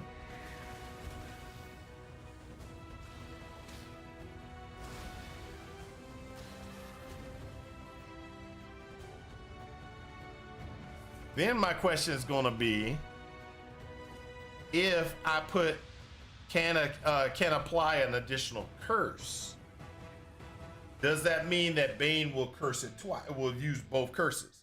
And if it does use both curses, how would that look like? This is an interesting situation because I do have other questions. Does that mean I could do Bane and then Hex Blast?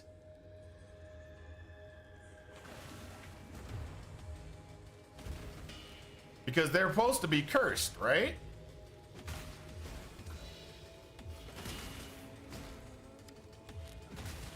Or is it just a debuff on them?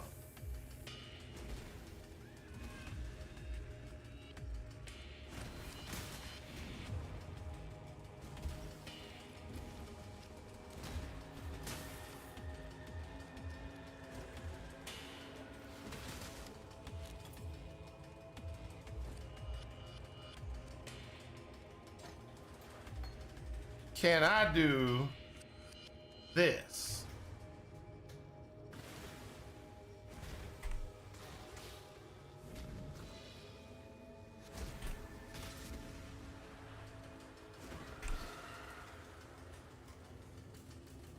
Can I do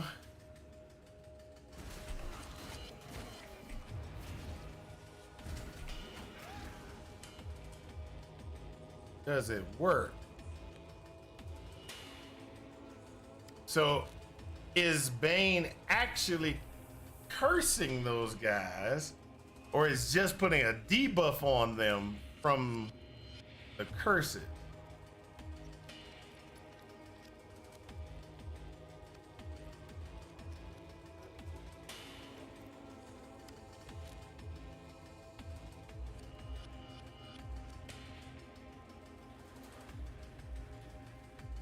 Linked hex curses.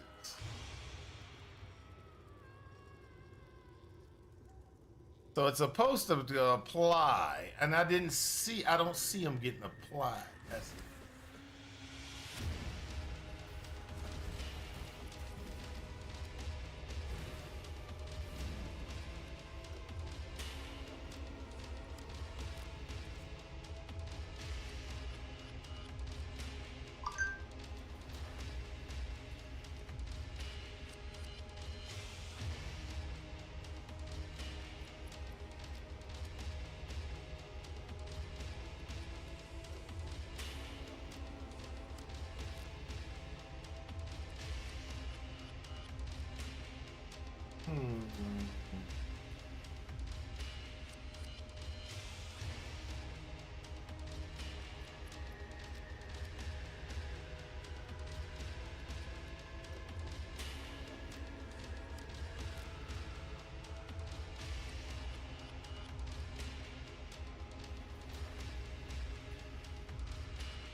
This is good question.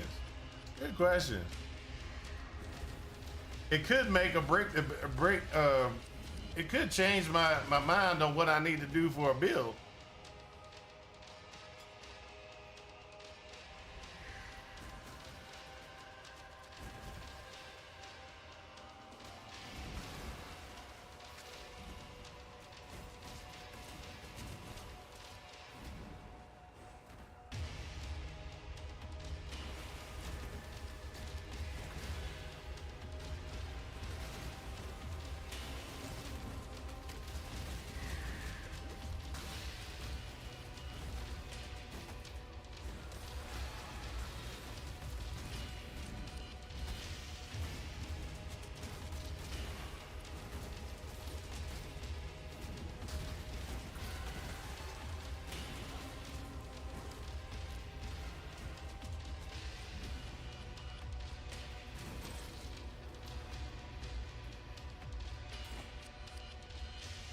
So the reason why I'm asking these questions, and these are very good questions to ask, is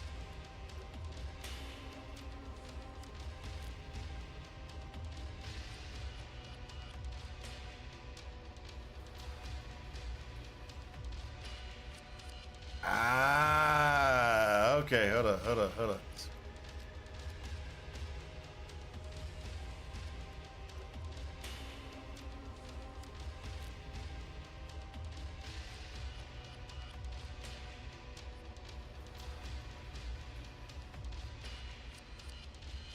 So Bane. Okay, I got it. Spell Slinger is not gonna. Okay, I got it. I see how to figure that out. It does not cast. Now I'm trying to cast two curses, and the reason why is look at this Spell Slinger now. Mechanics, people. We just learned some mechanics.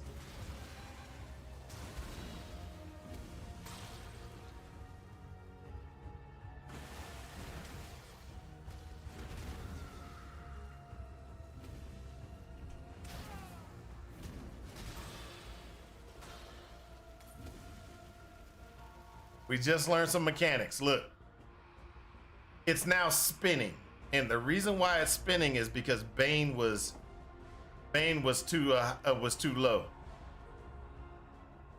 So look, and this. So we just learned some information that's going to help us with the build. Okay, and what that is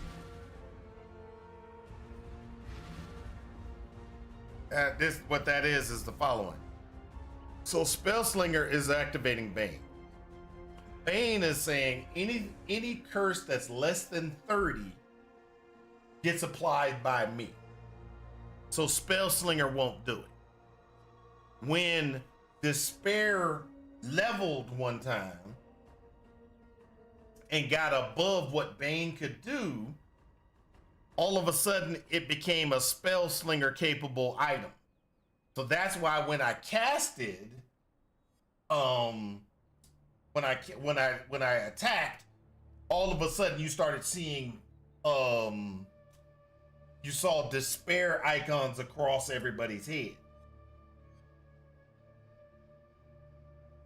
Because all of a sudden it was usable by it was usable.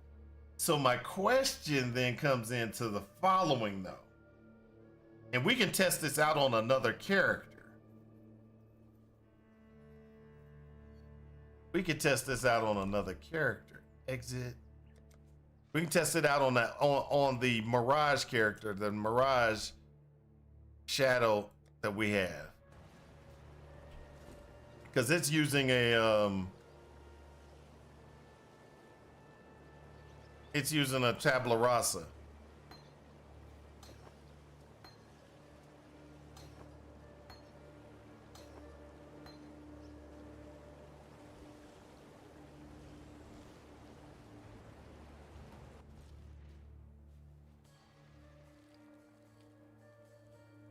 Godslayer, good day.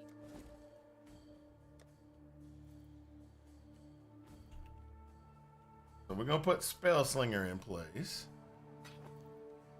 We're gonna put Bane in place. We're gonna put Curse. And what we're gonna do is we're gonna put Elemental Weakness, Despair.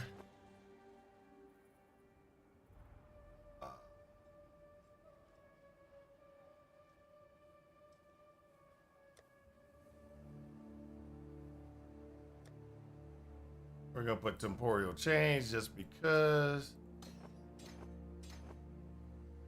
And we're gonna throw another curse in there that's gonna be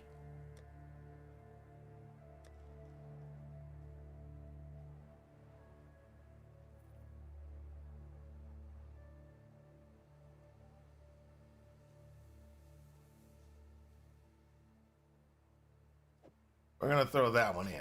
Okay, so we did that. What we're gonna do now is we're gonna go grab some BS stuff.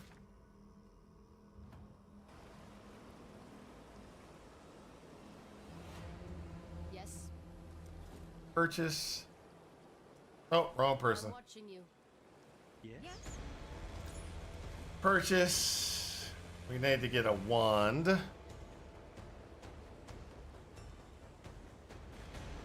None of these wands will work. They're all too much require too much intelligence. We're gonna go back to Act 1. Pick up a. Oh no, we don't even need to go to Act 1. What am I thinking? This is on the standard configuration. We got a cheap life sprigs. We got life sprigs in here. I know we do. There we go. Pull these out. I got life sprig. Okay, so now what we need is we need a wand attack.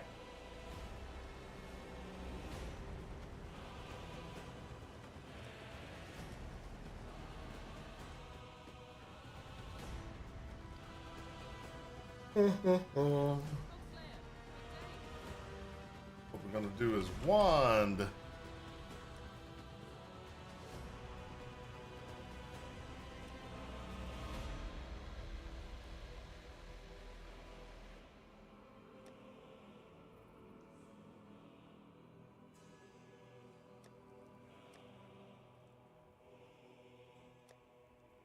Okay, so we got a wand attack. Let's go with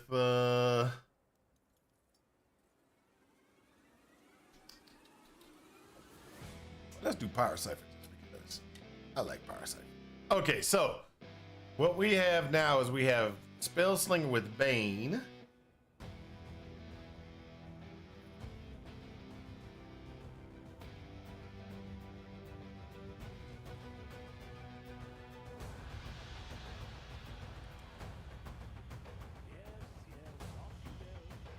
Nothing, nothing, nothing, nothing,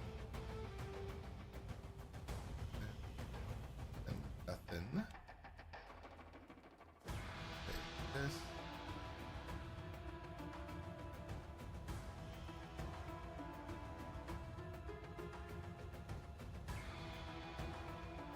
All right, so there we go.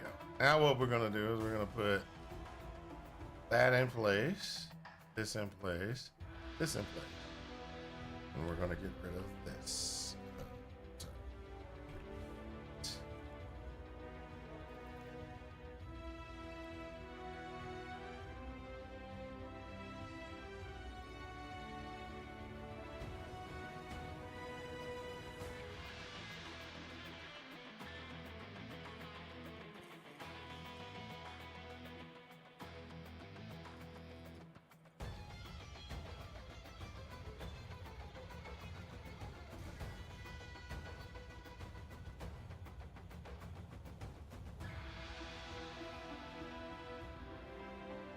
It's just a test.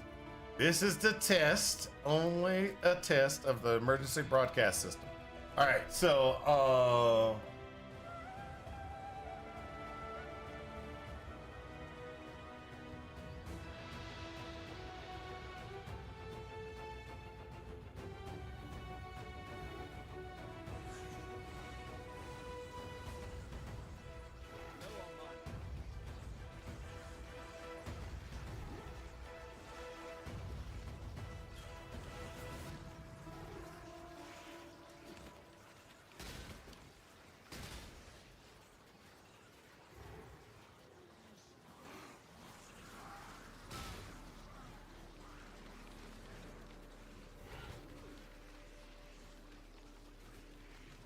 yeah, we gotta figure this out. Okay, so that can't go. We can't go there. We gotta. This is a. We gotta go back to Act 3 and see what it looks like. Act 3. Let's do Act 3. Imperial Gardens. That should be strong enough, I think, right?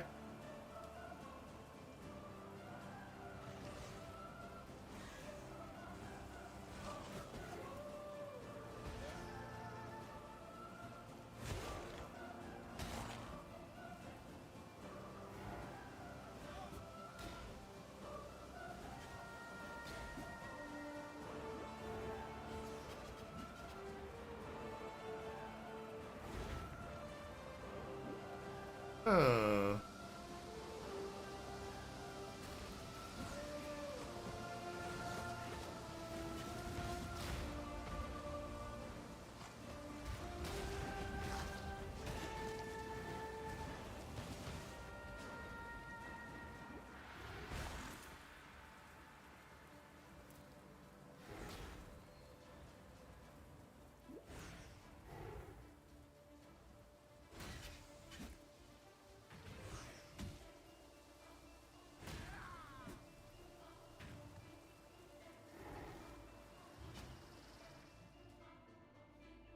Interesting. Interesting. Before we do anything else, we need to actually look at maybe look at the wiki and figure out some information about Bane before we start doing other things. Bane, will you come up? Okay. Bane is a skill that applies a debuff to enemies in an area which deals chaos damage over time. Linked hexes are also applied to those enemies. The debuff deals more damage and lasts longer for each curse applied this way. Bane does not count towards the curse limit, but the curses it applies do. Okay. So. Okay. All right. Bane inherently has a apply curse make negative 25 effect. Supports that applies all curses triggered by Bane. Due to technical limitations, this stat appears twice on the wiki as the info blocks in which the gem sets on both blah, but only 25% less. Similar, the 20% increase also only applies once. All right, triggering hex curse skill gems linked with Bane are not directly usable like other triggering methods. Triggering Bane, however, will not trigger any linked curses since any skill linked with multiple triggers are disabled. Instead, the curse skill will trigger alone in sequence, as you would expect when linking multiple skills to a single trigger. Bane has no interaction with trigger bots. Curses applied by Bane are not actually triggered. Costs of linked curses are ignored. The only cost of Bane gem itself is used. Gems supported by only the linked hexes will be applied. Good information. All right. Damage bonus. Bane's damage bonus per curse applied is additive with itself. For example, level 20 Bane linked with 2 curses will deal 84% more damage. Bane only gains the damage bonus from linked curses.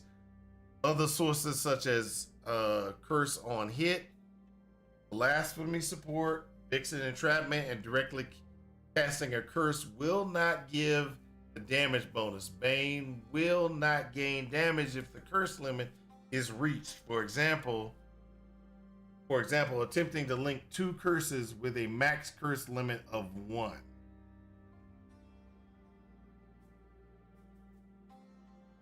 Okay, so we got this. We got this.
Got it. Got it. Okay, so what we got is we just learned some information that's going to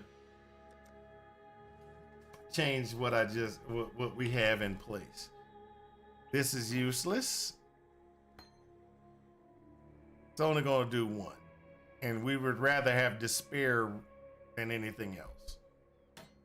We can put this in the background, but despair is going to be the only one we're going to want to use. So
that's a false statement.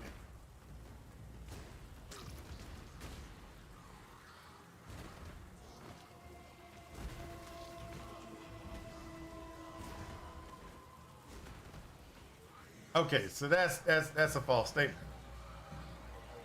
I pull this out and I cast.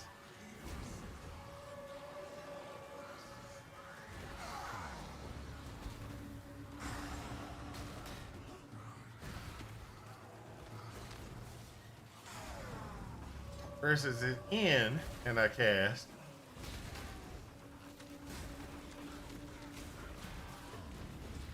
So I have my curse limit, right? My curse limit is 1. The way that it sounded and the way that it read was Bane will not do extra damage if you hit your curse limit, right?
We'll have to read that again because that's not operating the way that it said it.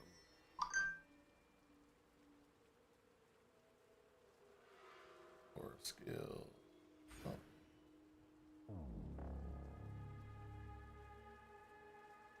That's not operating the way that it said it would. Either that or it's bugged.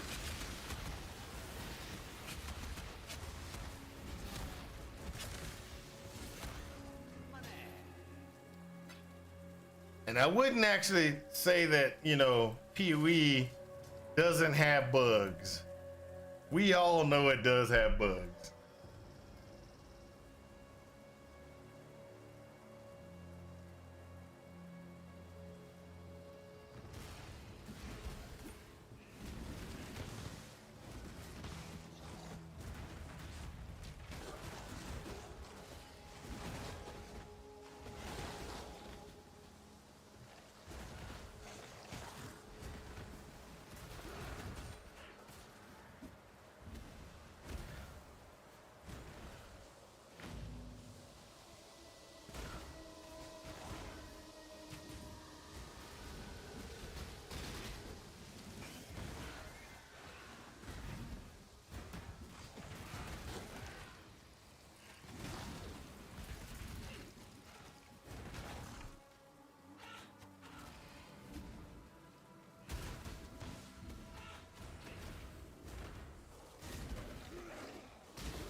precisely where he stands.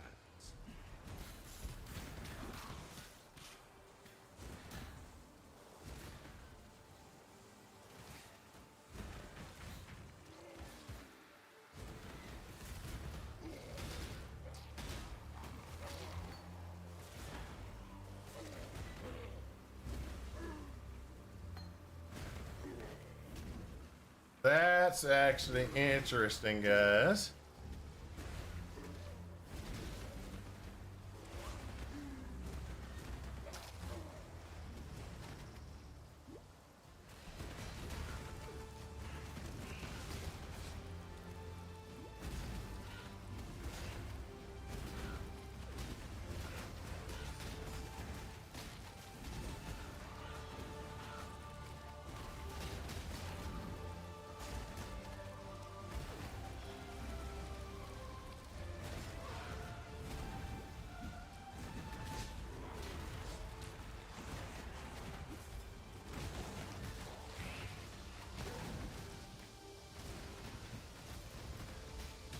So my question is,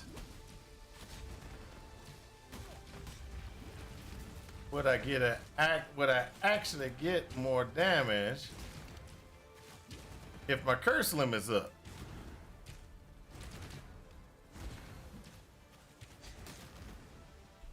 Is it miscalculating? Is my question.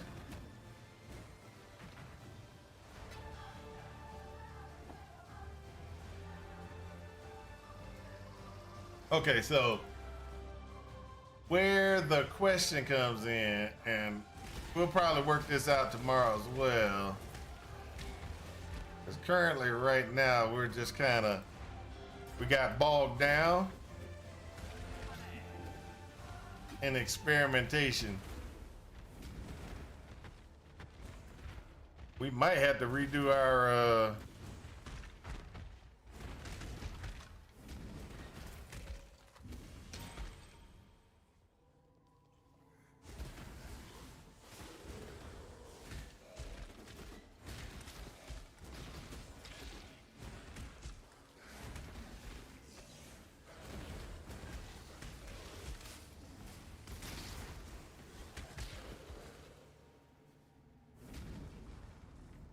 we might have to redo some experimentation. Okay, so what I have identified, and this is where we're sitting there and we're trying to figure out. Okay, so right now I'm 32. I'm gonna wait until I'm 32. This one gives me, oh, hold up, let's do this. This one, first duration. Exit curves. Observation. Very effective hack skill.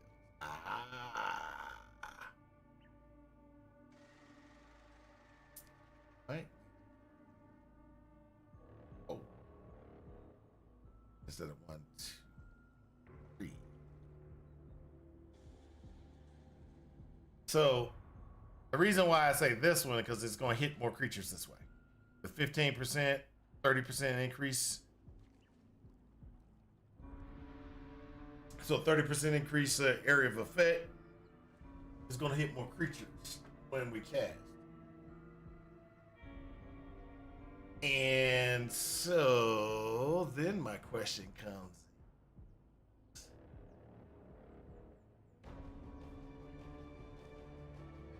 I increase my curse limit.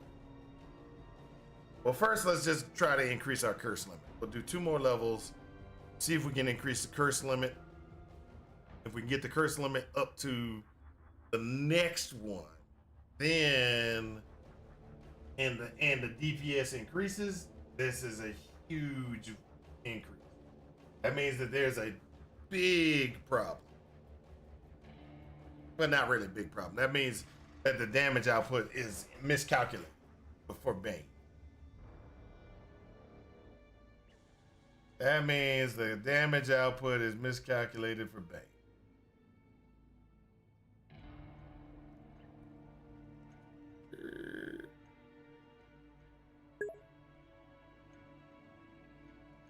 Next build, No. Well, no, it's not. It's no next build. I haven't died yet or anything like that. I'm just trying to. Okay, so are we dead yet? We got all the way up till 28, right? And so when I got to 28, I'm trying to cut away from using a Cobra Lash. So I used Cobra Lash all the way up, right? And then when I used it all the way up to 28, I was like, okay, I need to cut over to kind of use what I'm supposed to be using.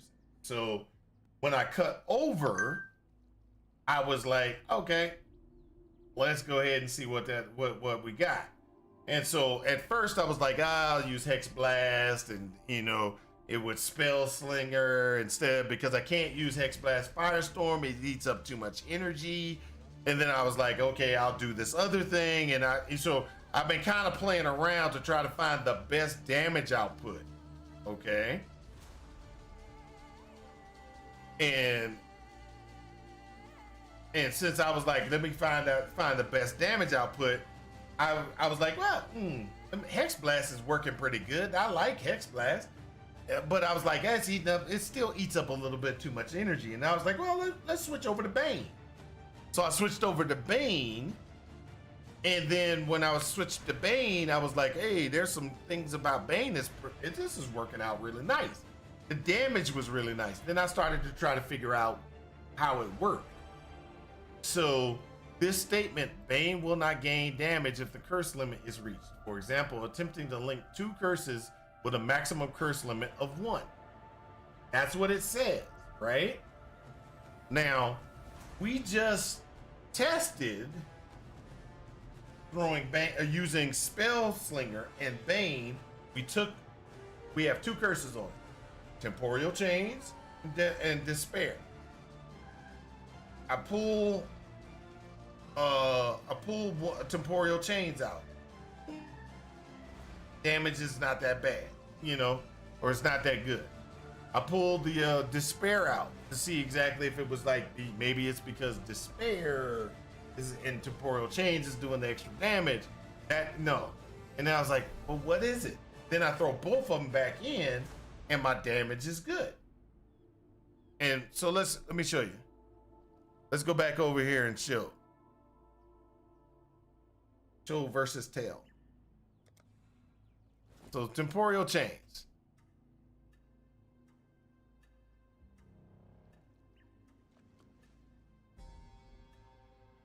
All right, so we're gonna go back over here to the library. We're gonna pull Temporal Despair out. So this is Despair being pulled from Bane and Spell Slinger.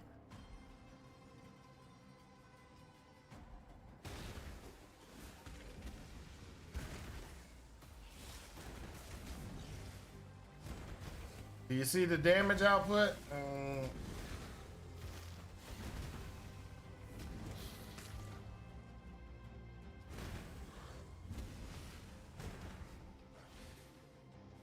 Now I'll put both of them in.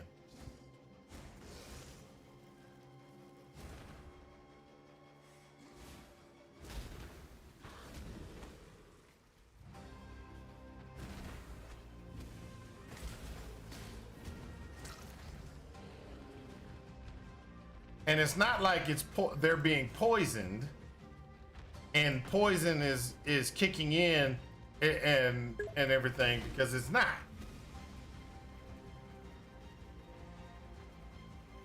You don't see anything. Okay, so the thing is, it's a DOT, and the DOT should be the same if I have 1 gem in or 2 gems in. I pull this out, I should get the same DOT. That one has poison on it, so it don't count. Well, let me pull poison out of the chance of poison out of that, so we don't.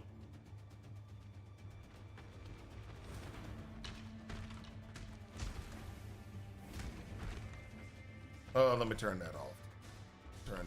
Let's take off any poison configurations. Look at that. Okay, so this is with 1. That's 1. That's the DOT for one, right?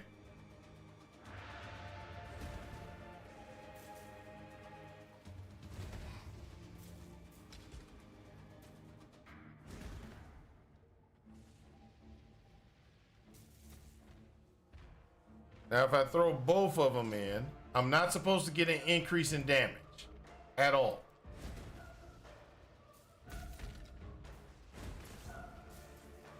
Look how much faster that DOT is going.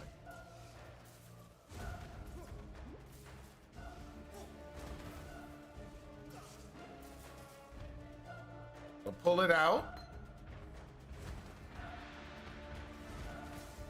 The DOT is not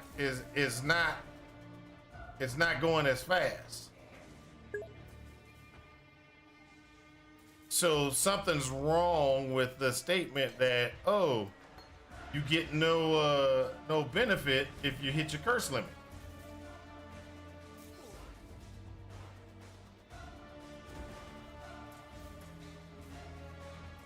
I put both curses in.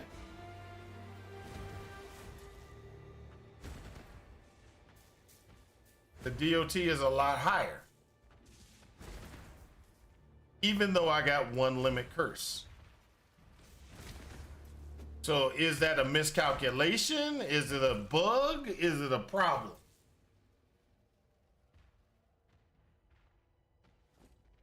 That's where my problem comes. That's where I'm at. I'm like,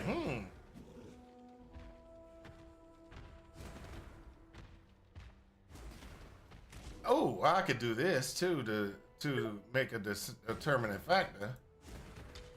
We can get to an increased curse limit pretty easy. I just gotta take out drain or life leech. Gotta take out life leech.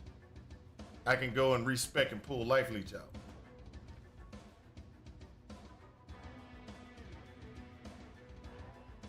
Misinterpreted? It's possible that it's misinterpreted what it says, but I don't know. This is why I'm experimenting right now. So this gives me 2 curses. That's my curse limit is 2. Let's go back in here and let's check.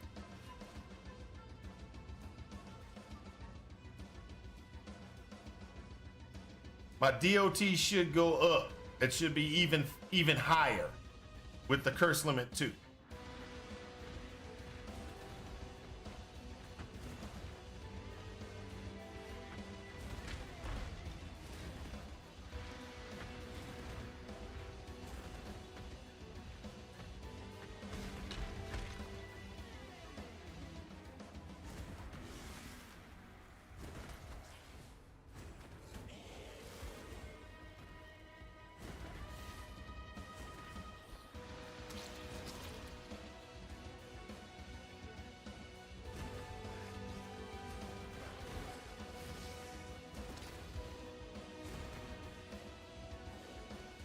It is faster. I ain't gonna deny that.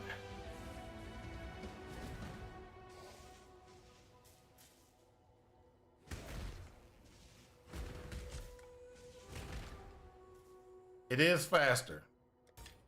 That is a truthful statement. It is faster. I pull one out.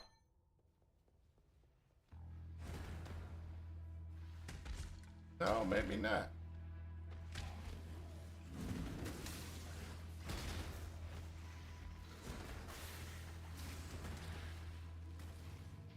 Put the spare back in.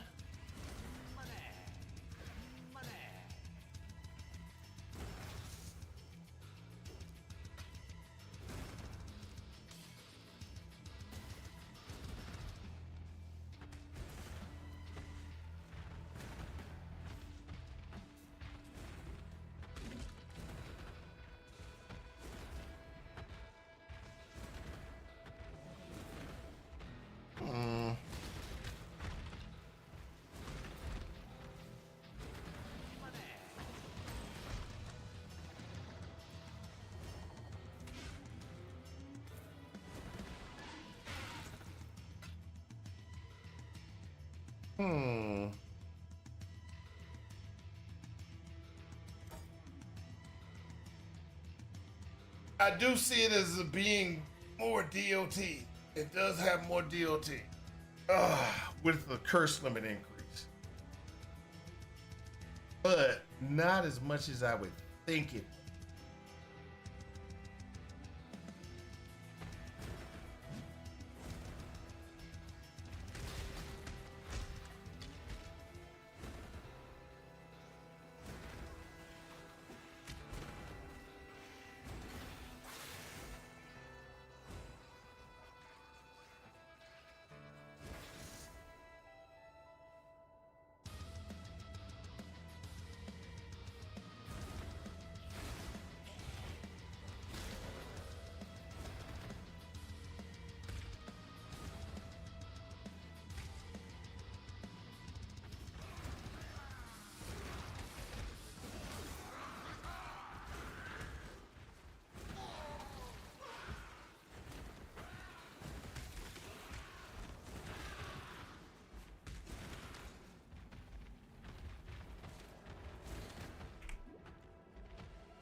Okay, let's turn this back on.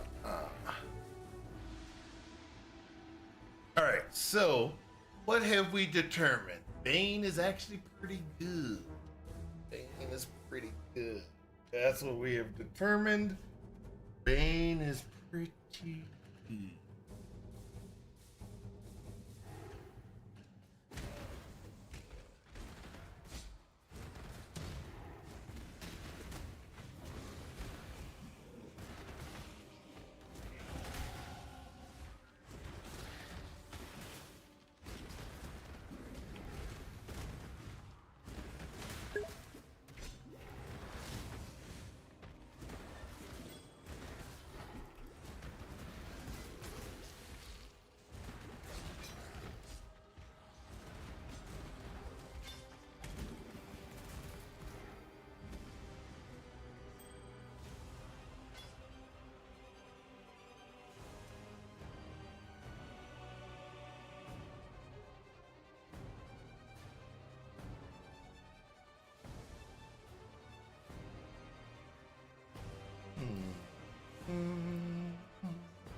Yeah, that's my villager interpretation.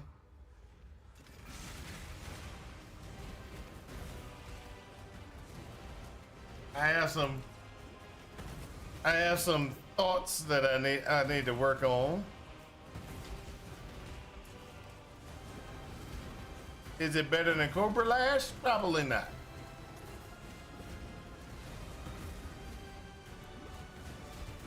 But it's making me think about something else.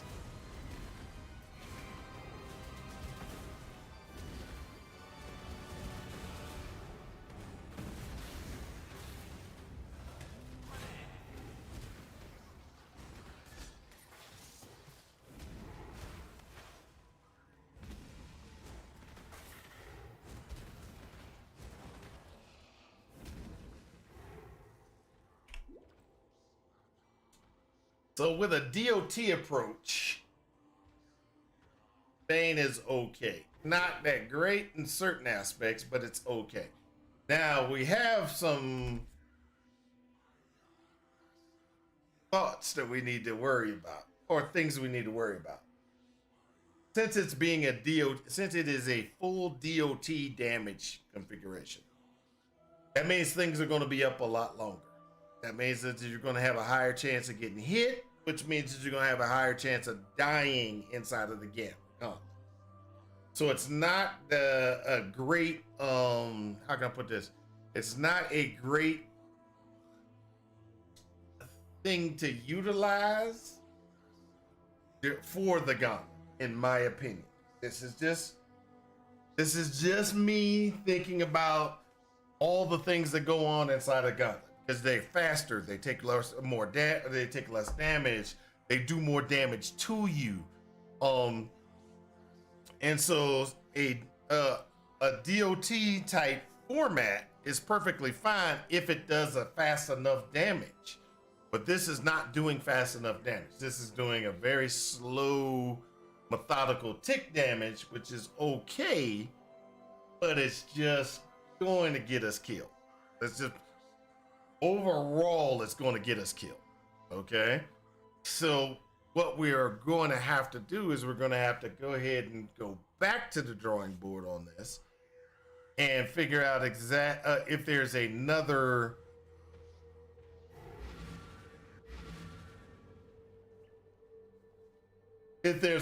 power or something that we can utilize to do a ton of damage. Because we can get an increase in damage, a little bit of an increase in damage, by going into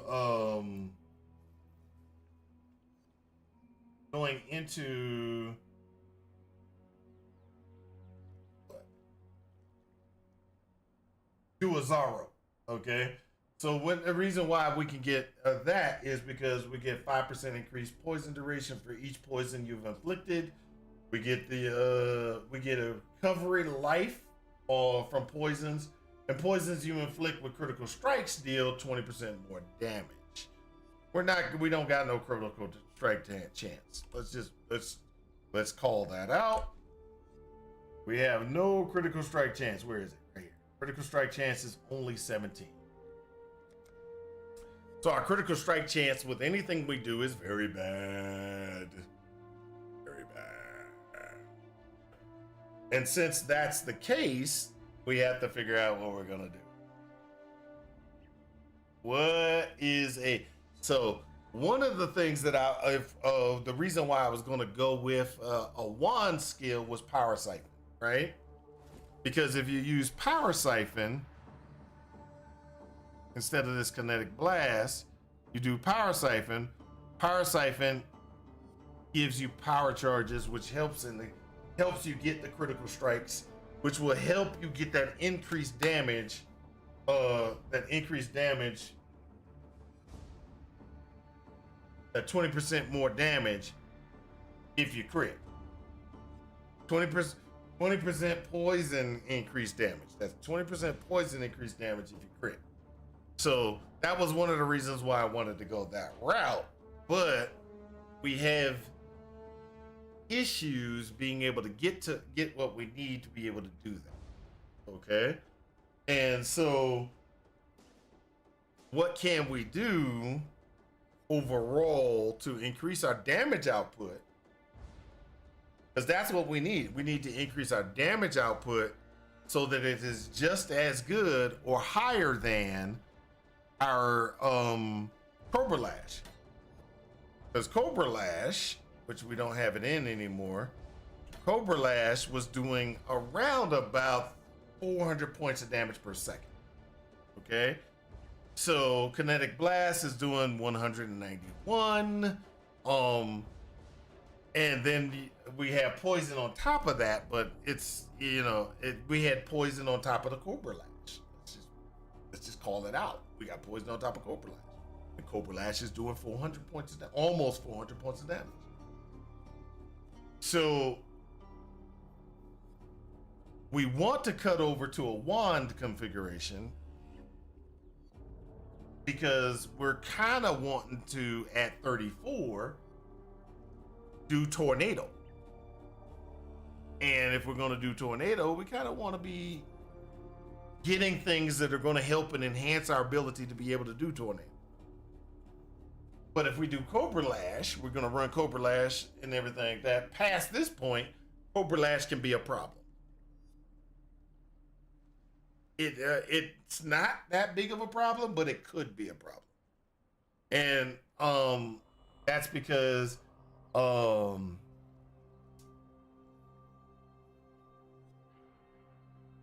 the damage output could be an issue. But I don't think so. The problem is that 34.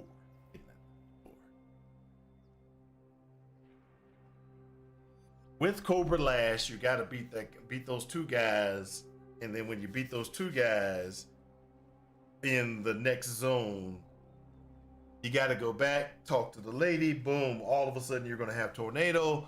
Then we're moving. Then we're moving to what we want, and we just got to go in to do a Zaro over and over again until we get that, till we get that boost, that update, that tornado update, so that we can go, bam, we're good, right? And so where the failure comes in is we need to be able to do the damage. We need to be able to do the damage that Cobra Lash is doing with a spell or with whatever we have. Are We Dead Yet uses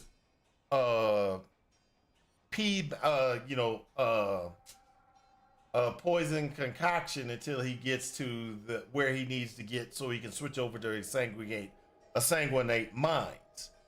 Then he's running a sanguinate minds.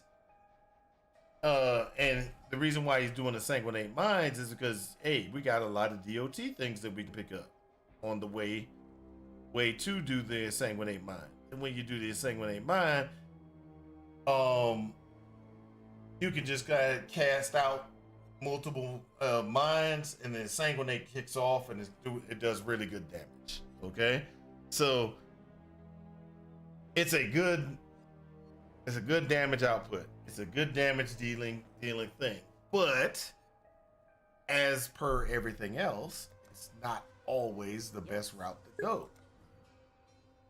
So I'm gonna pull these points back out because Bane is not going to be something we're executing. Let's just apply that.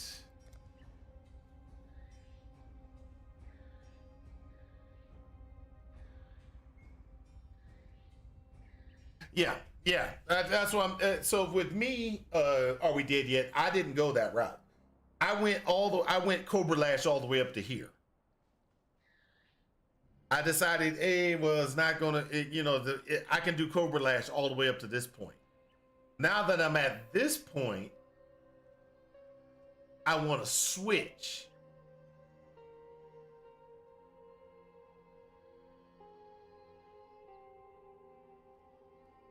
So at this point, I want to switch, but I don't have anything to switch into that's equal to the DPS that Cobra Lash did. And that's where, so I've gotten to this point. Where do I go? It's like, where do I go from here? Because I'm stuck at this point right now. I'm stuck at this point right now. This is where I'm stuck at.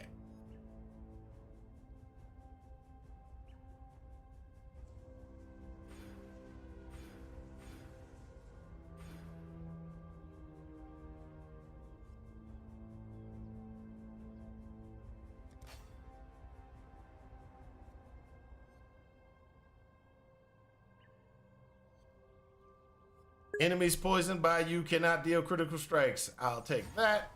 Now I'm in a good spot. Go Peacock? Yeah. Nah, not gonna happen. Not gonna happen. All right, so where do I go from here? This is where the question is, where do I go?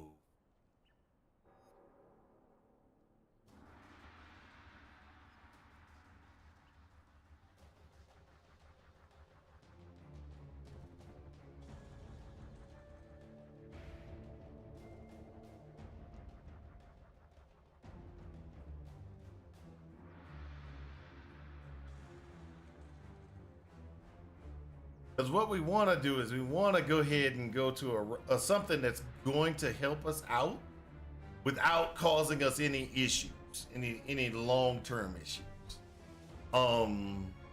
Because we don't want to go too far off of our planned route.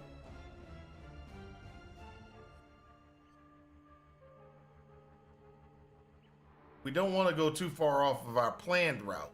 We want to stay kind of in our planned route configuration.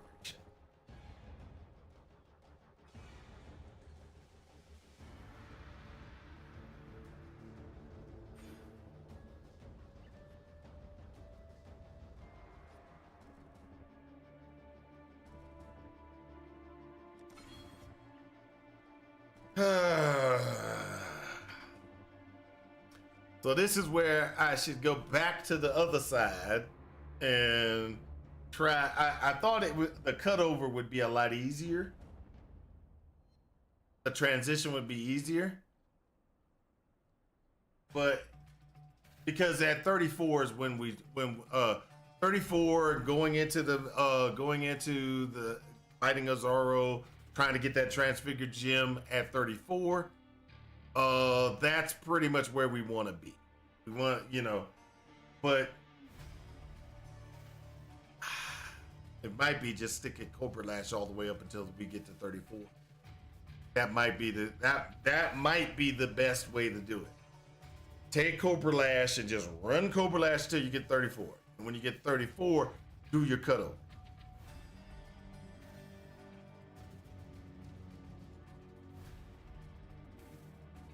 At 34, do your cutover.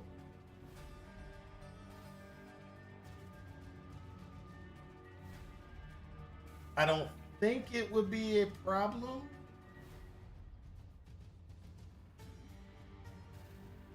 I don't think it'll be a problem doing that.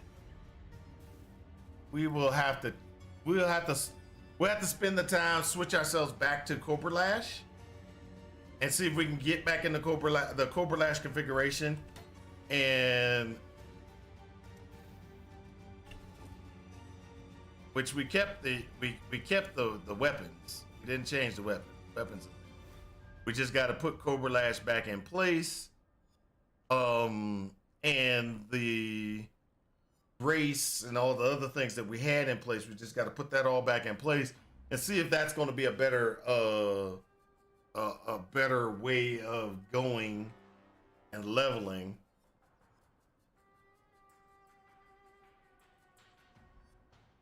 It just feels that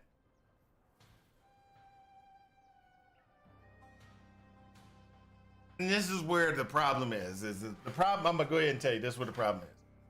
It just feels like I'm not doing what I need to do.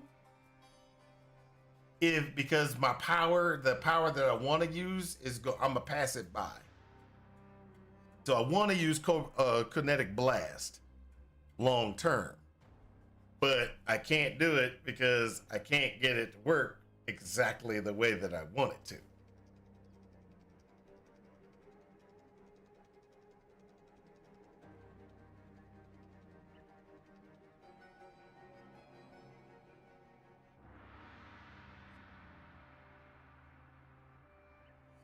And doing things like, I even thought about doing this. Doing chance to poison. Switch back up. Unbound ailments. Throw a high winter in place. And do this. And run this way. I even thought about trying to run this configuration.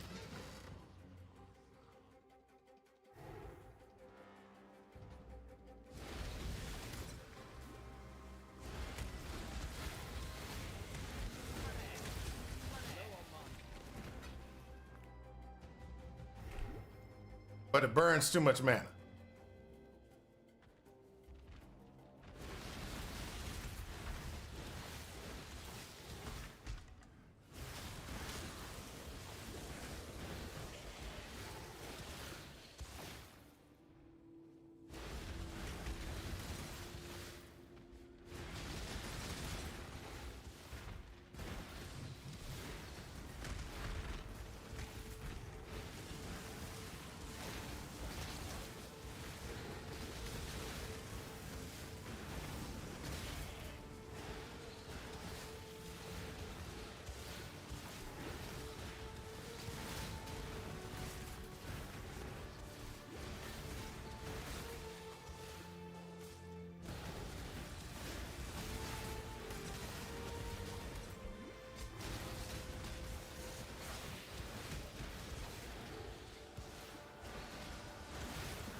So that's the other thing that I want to do is I want to kind of go, and I was like, okay, I could do Unbound Ailments on Chance to Poison, Eye of Winter, let it hit everything, get a little poison stacking going, etc. That was another option that I thought about. Doesn't work very well, as you can see. It doesn't work very well, especially inside the gauntlet. Inside the gauntlet, it's not going to survive. So what can we do? What can we do? Okay, so what we're gonna do is we're gonna go ahead and call it for the day while I think about what the next options are gonna be. Because we have figured out exactly what we need to do to get to this point. It's Cobra Lash to get to this point. What do we do from here to 6? That's what we're working on. That's what we're trying to figure out. All right, guys. I'm going to let you guys go. I will talk to you guys later. Peace out. And I hope this helps you in your quest for ultimate power. Talk to y'all later. Peace.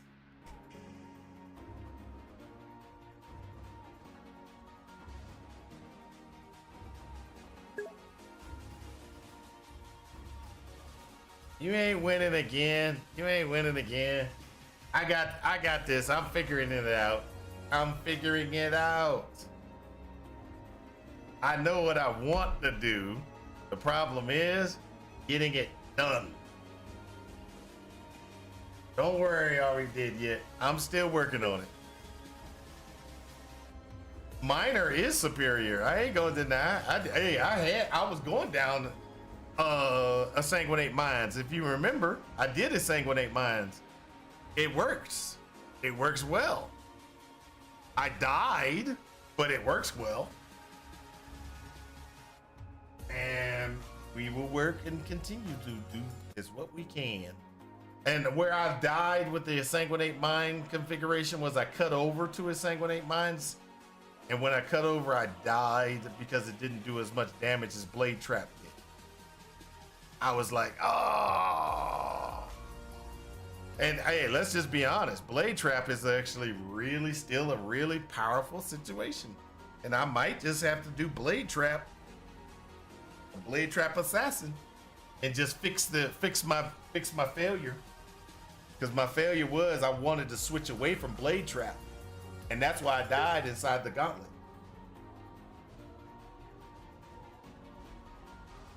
Should have leveled the gym a couple of times with Lab. Where I died with the Sanguinate Mind was I switched over to a Sanguinate Minds from Blade Trap. And it was doing really well.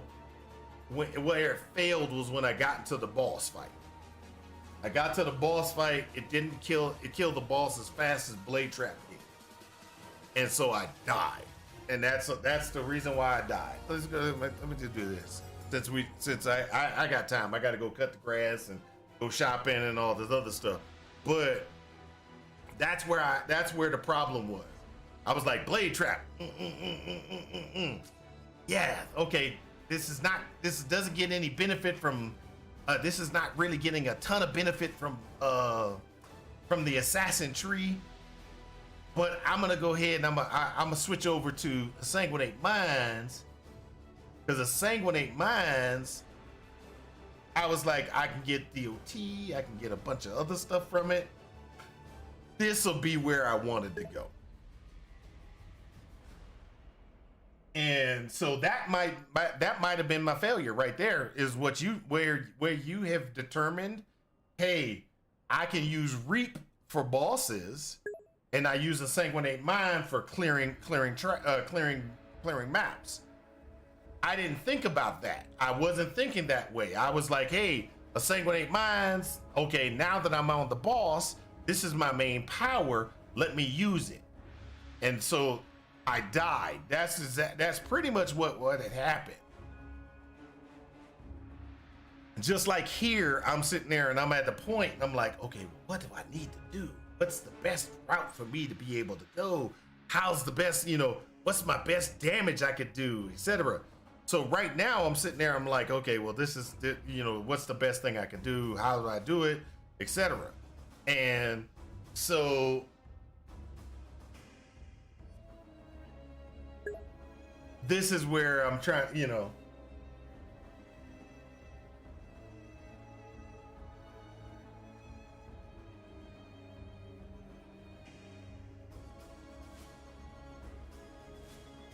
Reap is really strong. Same with Corrupting Fever. Corrupting Fever is crazy strong. If you can get Corrupting Fever going with a Sanguinate, that's crazy. But you know, like I said, it's a right now. I'm in. I experimented to verify something works, and it does. Getting to that point is my problem right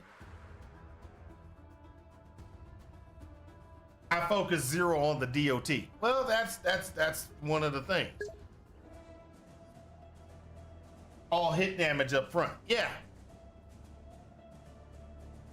See, and that's one of the things that I need to kind of figure out exactly how to do with my build is figure out the damage output and how I'm going to do the damage output. So that's one reason why, like that's one reason why Cobra Lash does really great early on. Cobra Lash is a wonderful power. It can get you to here with no problem. Get you to Act 3, no problem. Cobra Lash. I was able to squeeze out what 390 something 93 points of damage per second with Cobra Lash. So my problem is now that I've got Cobra Lash and I'm here at this point, I'm like, I need to cut over to something that matches what I plan on doing long term. Because if I'm going to stay with Cobra Lash, I have to spec a certain way. If I'm going to be doing what I want to do for the long term, it's at this point kind of where I gotta switch. And so I'm like, okay, well, what do I switch to that's equal to Cobra Lash?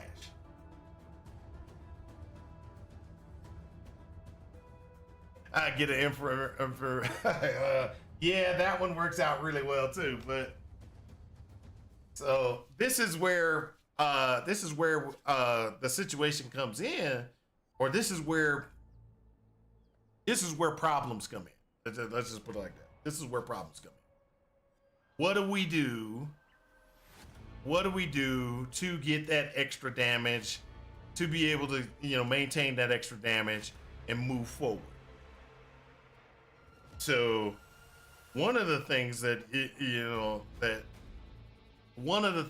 could be very good, but doesn't work out real well is some of the different things that we can do.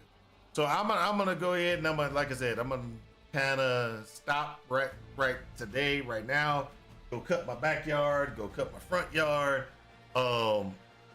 get some things done, water, go shopping and stuff. And I'm gonna think about this while I'm doing these things. I'm gonna cut the grass, going, man, let me try this. And let's just be honest, it might just come down to Blade Trap is the best way to do it for me.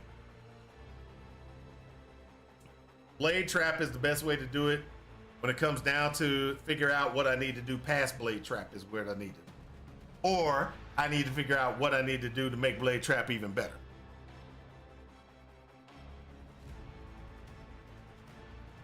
What do I need to do to make Blade Trap even better? These are all options that we have. So what the problem with Blade Trap is, do what Jung Rung does. What's that? What does he do?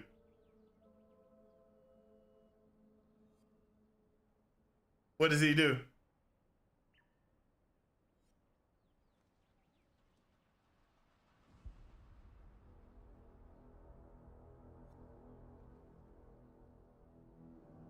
So, but while you're typing out what Jung Rung does, with Blade Trap, one of the problems with Blade Trap is trying to figure out the best way to get survivability and do damage with Blade Trap.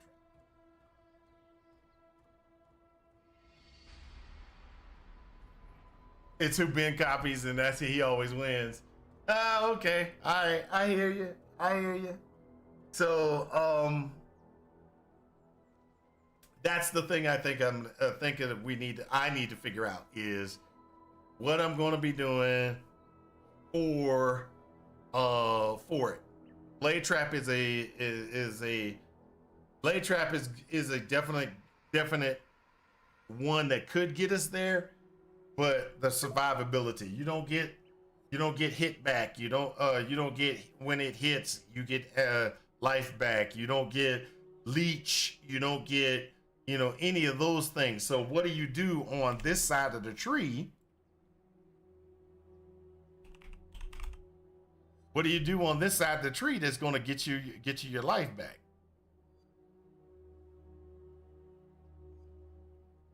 See, look at this. 5 life per enemy hit with attacks. I'm not attacking. This one, you get every 4 seconds regenerate energy shield. No, that's not going to help us. This is damage recoup, which is okay, but it's not going to keep us alive. And then regenerate 2% of life per second if you've detonated a mine. That's good for mines. This is good for mines. But what do we do for traps? You see? That's where the problem is.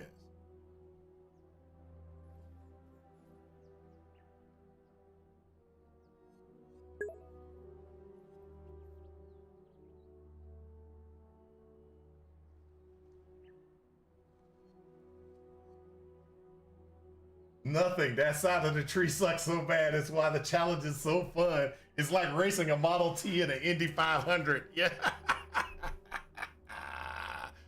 But yeah, that's it. That you are correct. You are correct. Mines have a lot of good things that you can do to get yourself health back, and et cetera, et cetera. Traps have the harder one. And that's where I was, you get to a certain point and you're like, hey, I need to switch over to mines because that gives me health back and everything like that. And so you got to watch what you do. I think personally, I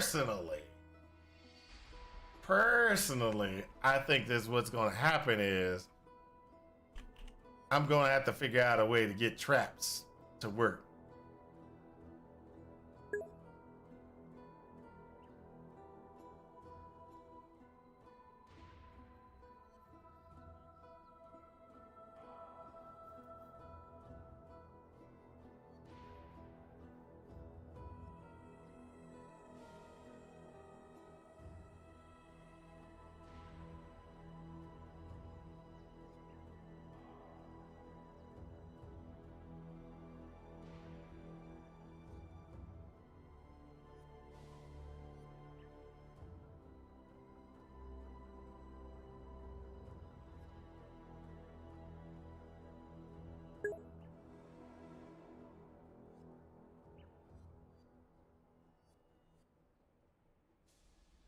A mana stacking assassin?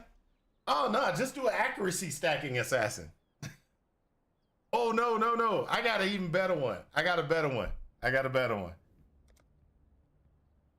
This is what you need to do for your assassin. I'm gonna pull up. Here you go. Hold up. This is what you need to do for an assassin. Unique. You need an int stacking assassin. This is what you need. Unique. State. What we're gonna do is we're gonna figure out how to do a unique assassin, and we're gonna be using a whispering. Where is it? It's a whispering something. Is it? Yeah, the whispering ice.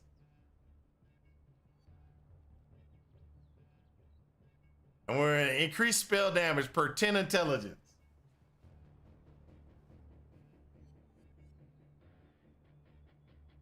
Energy Blade Cobra Lash.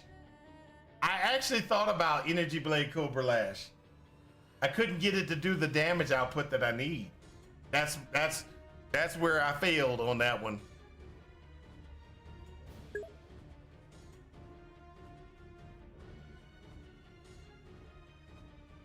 Well, let's just be honest. I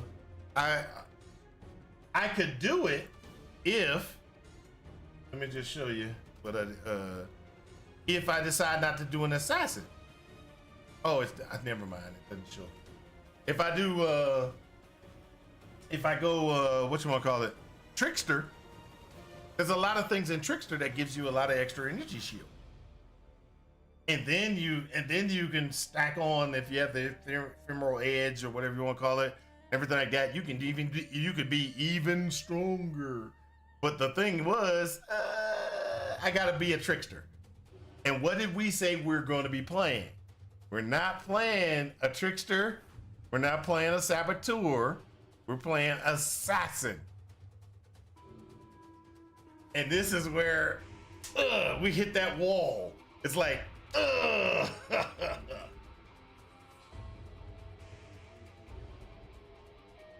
yes. Assassin is dead last. It is the dead last ascendancy in the shadow.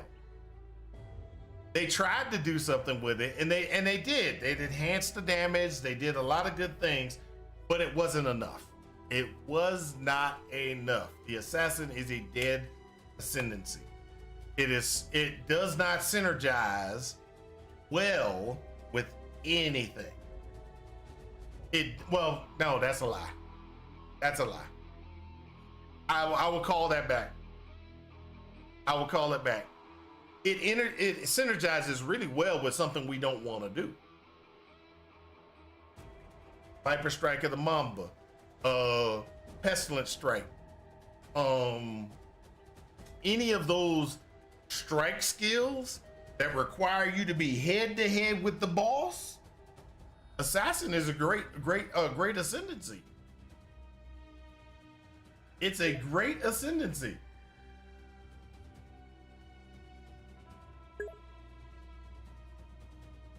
No, you know, it's not even a glass cannon build. I mean, the situation is not that it's a glass cannon build. It's just that it defensive wise,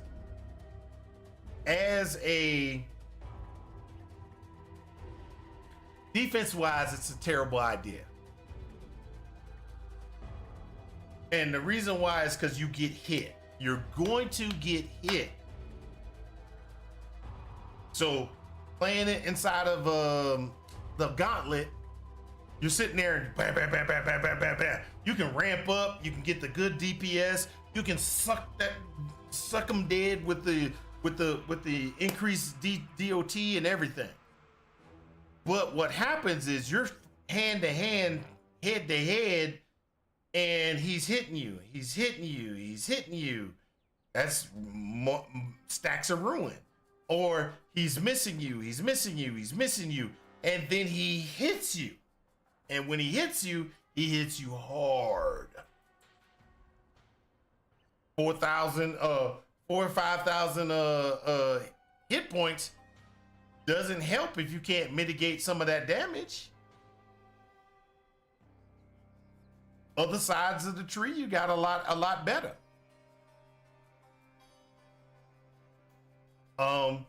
The witch, you got the energy shield configuration that you can do with the witch. You've got if you're a minion build with the witch, you can do bone offering, and then guess what? You got good block. You got great block, and everything else. And so over with the Templar, same situation. You got good block, good, you got mom you can do over there on that side of the tree. You've got all this other stuff you can do there. Hey, let's go over to Marauder. Hey, guess what the Marauder got? Marauder got some great regen on it. Hey, bam, and I'm running armor. So I mitigate some of the damage. I got a good regen. I'm surviving, you know? Then you can sit there and you got the duelist. Hey, what did the duelist got? He got block, Block, block. Greatest thing ever. What does this one get? Dead Eye side or the whatever side? They get a ton of nodes that keep them alive.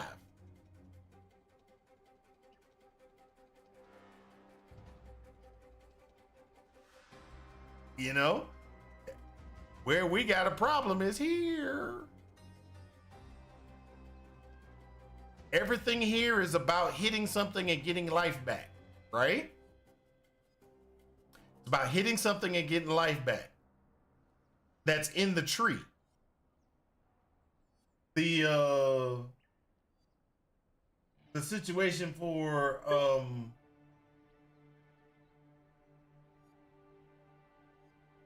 I might try a level run going max block. It'll suck so bad to start though. Yeah, it will, because you're gonna have to get all the way over here. All the way, I'm sorry, really down here to here. This area right down here is where you're gonna get all your block from. You don't really need to go all the way over here, I don't think. I think you can get it here. You can get max block in this area, right here, coming from over here. But either way it goes, I think you know how it is, guys. We're working it. We're gonna get it. We're gonna try to get what we need. I'll talk to you guys later. Peace out, and I hope this helps you in your quest for ultimate power. I will see y'all tomorrow. Oh, it's holiday. I'm off Monday, so I'll be streaming.